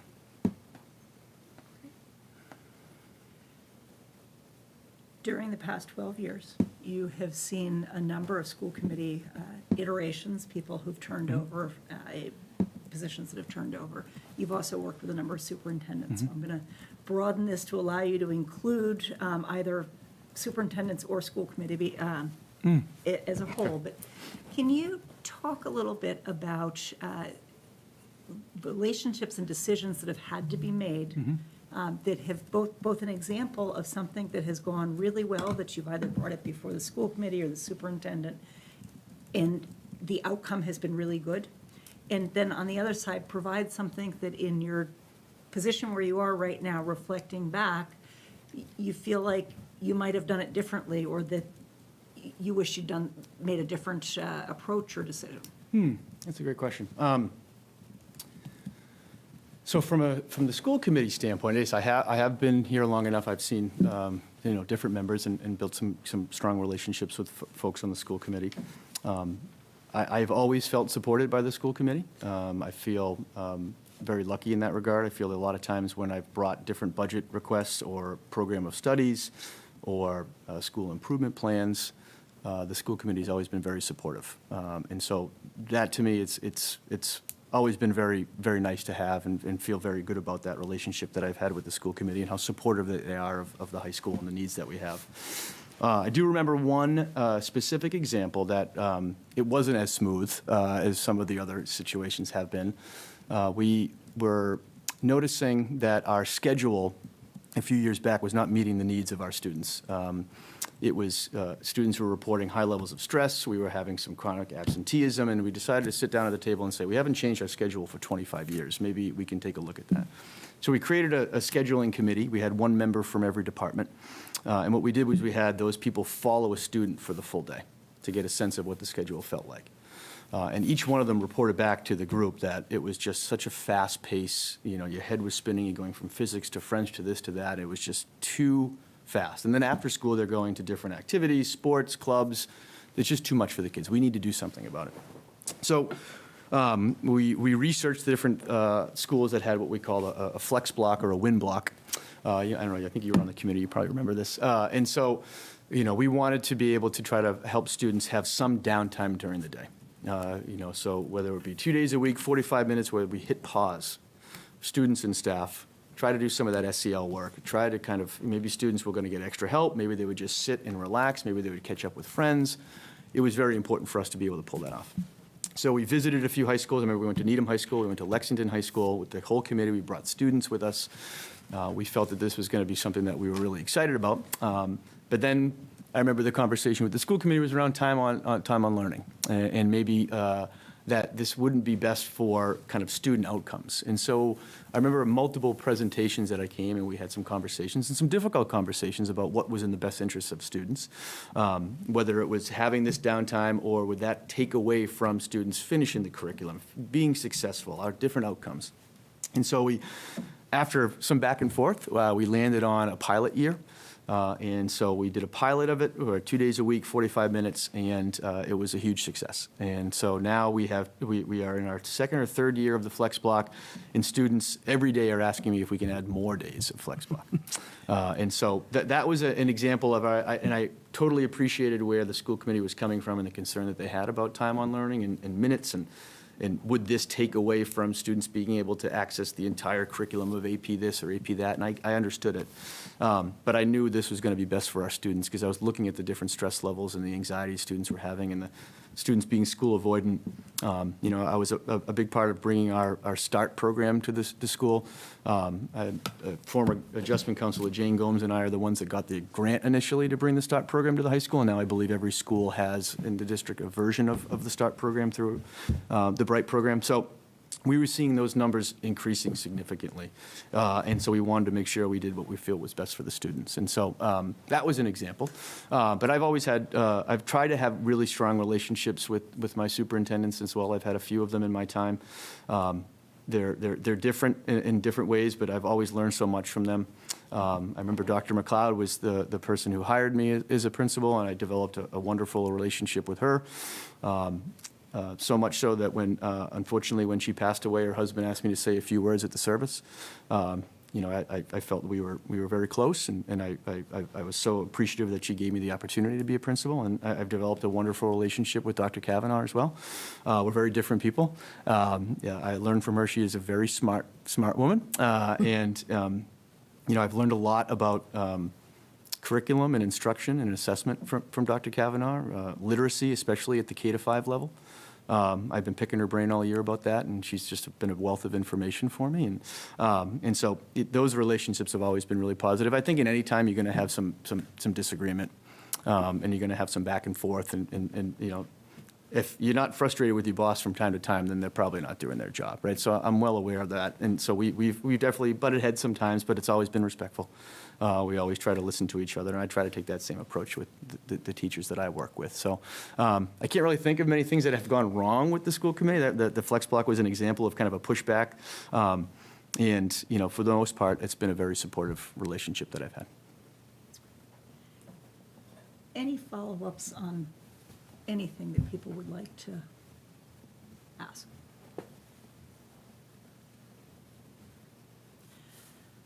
So before we end, wanted to give you an opportunity, if there are questions that we did not ask you that you feel like would have helped us to see something about you that we might not already know.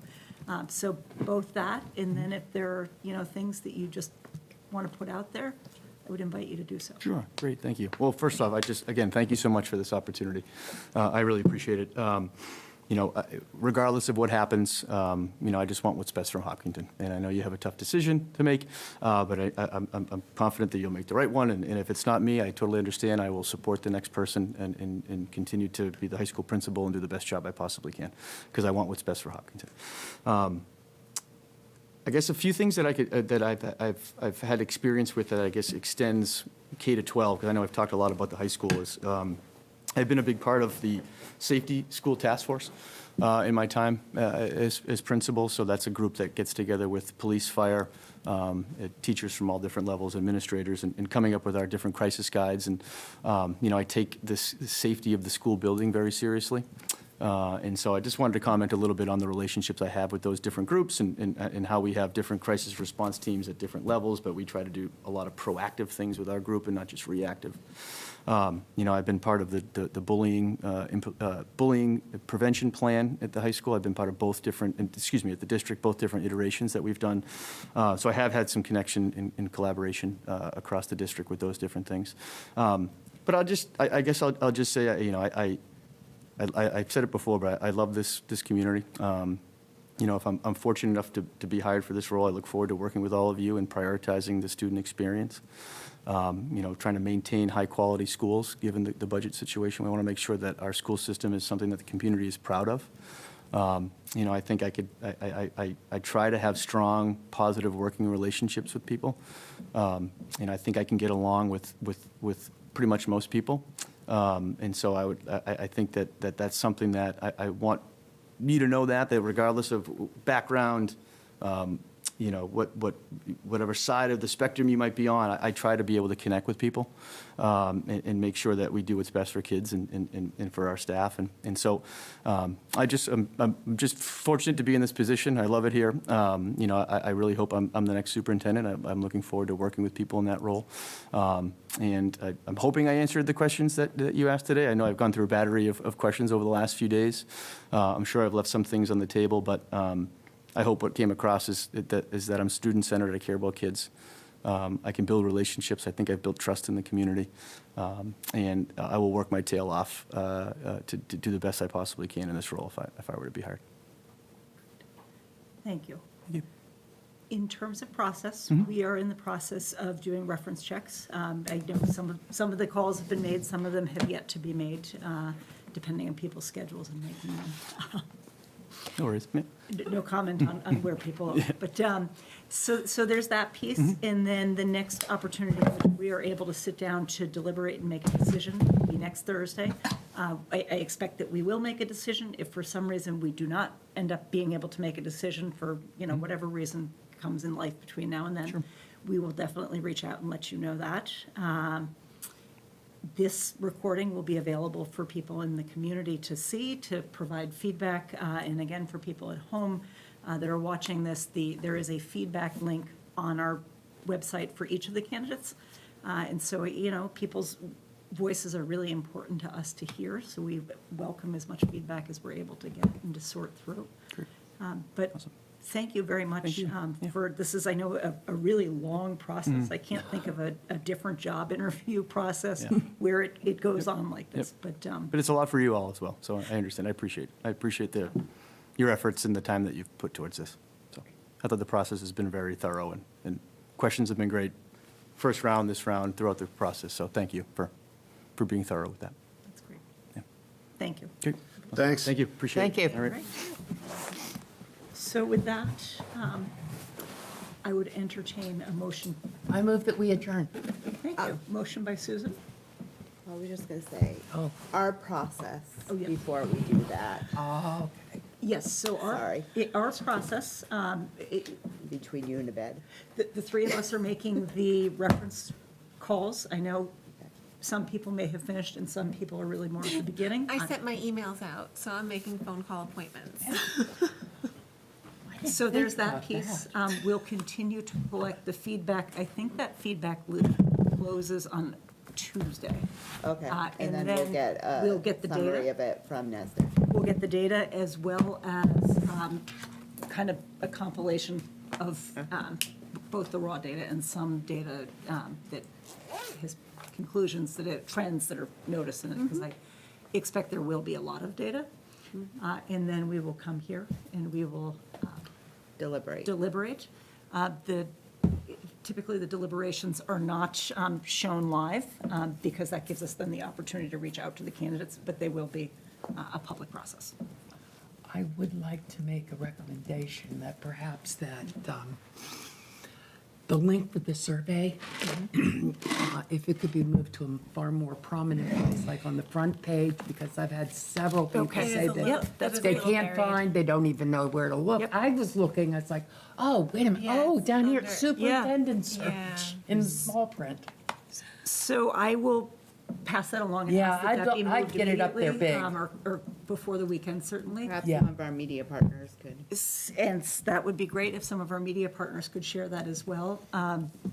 The other piece, if people are having trouble navigating, I know the website has a lot going on, and whether you're looking at it mobile or on a regular computer, for people who have students in the district, if you search your email through the Office of the Superintendent, the links are provided in one of those emails that went out. So make sure that it's more prominent, and make sure that we get it out as much as we can. What is the process for sharing what we collect from the references? So that's a piece that we will discuss. During deliberations? During deliberations. Okay. So And that's next Thursday, we're it's deliberating. next Thursday. Okay. So- So deliberate and then, And then we will make phone Decide. calls. We will Who gets the job? break briefly to enter into executive session, as well as make live phone calls so that we're able to reach both people before publicly announced. publicly, so that they get the news directly from Yeah. us.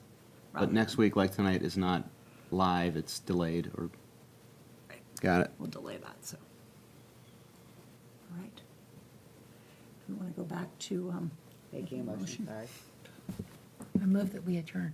motion by Susan? Is there a second on that? I'll second. Second by Kyla. All those in favor? Aye. Aye. Yes. And we are adjourned at 9:05. Our next meeting is next Thursday, April 3rd at, here at HCAM at 7 PM. So thank you all. Have a good night.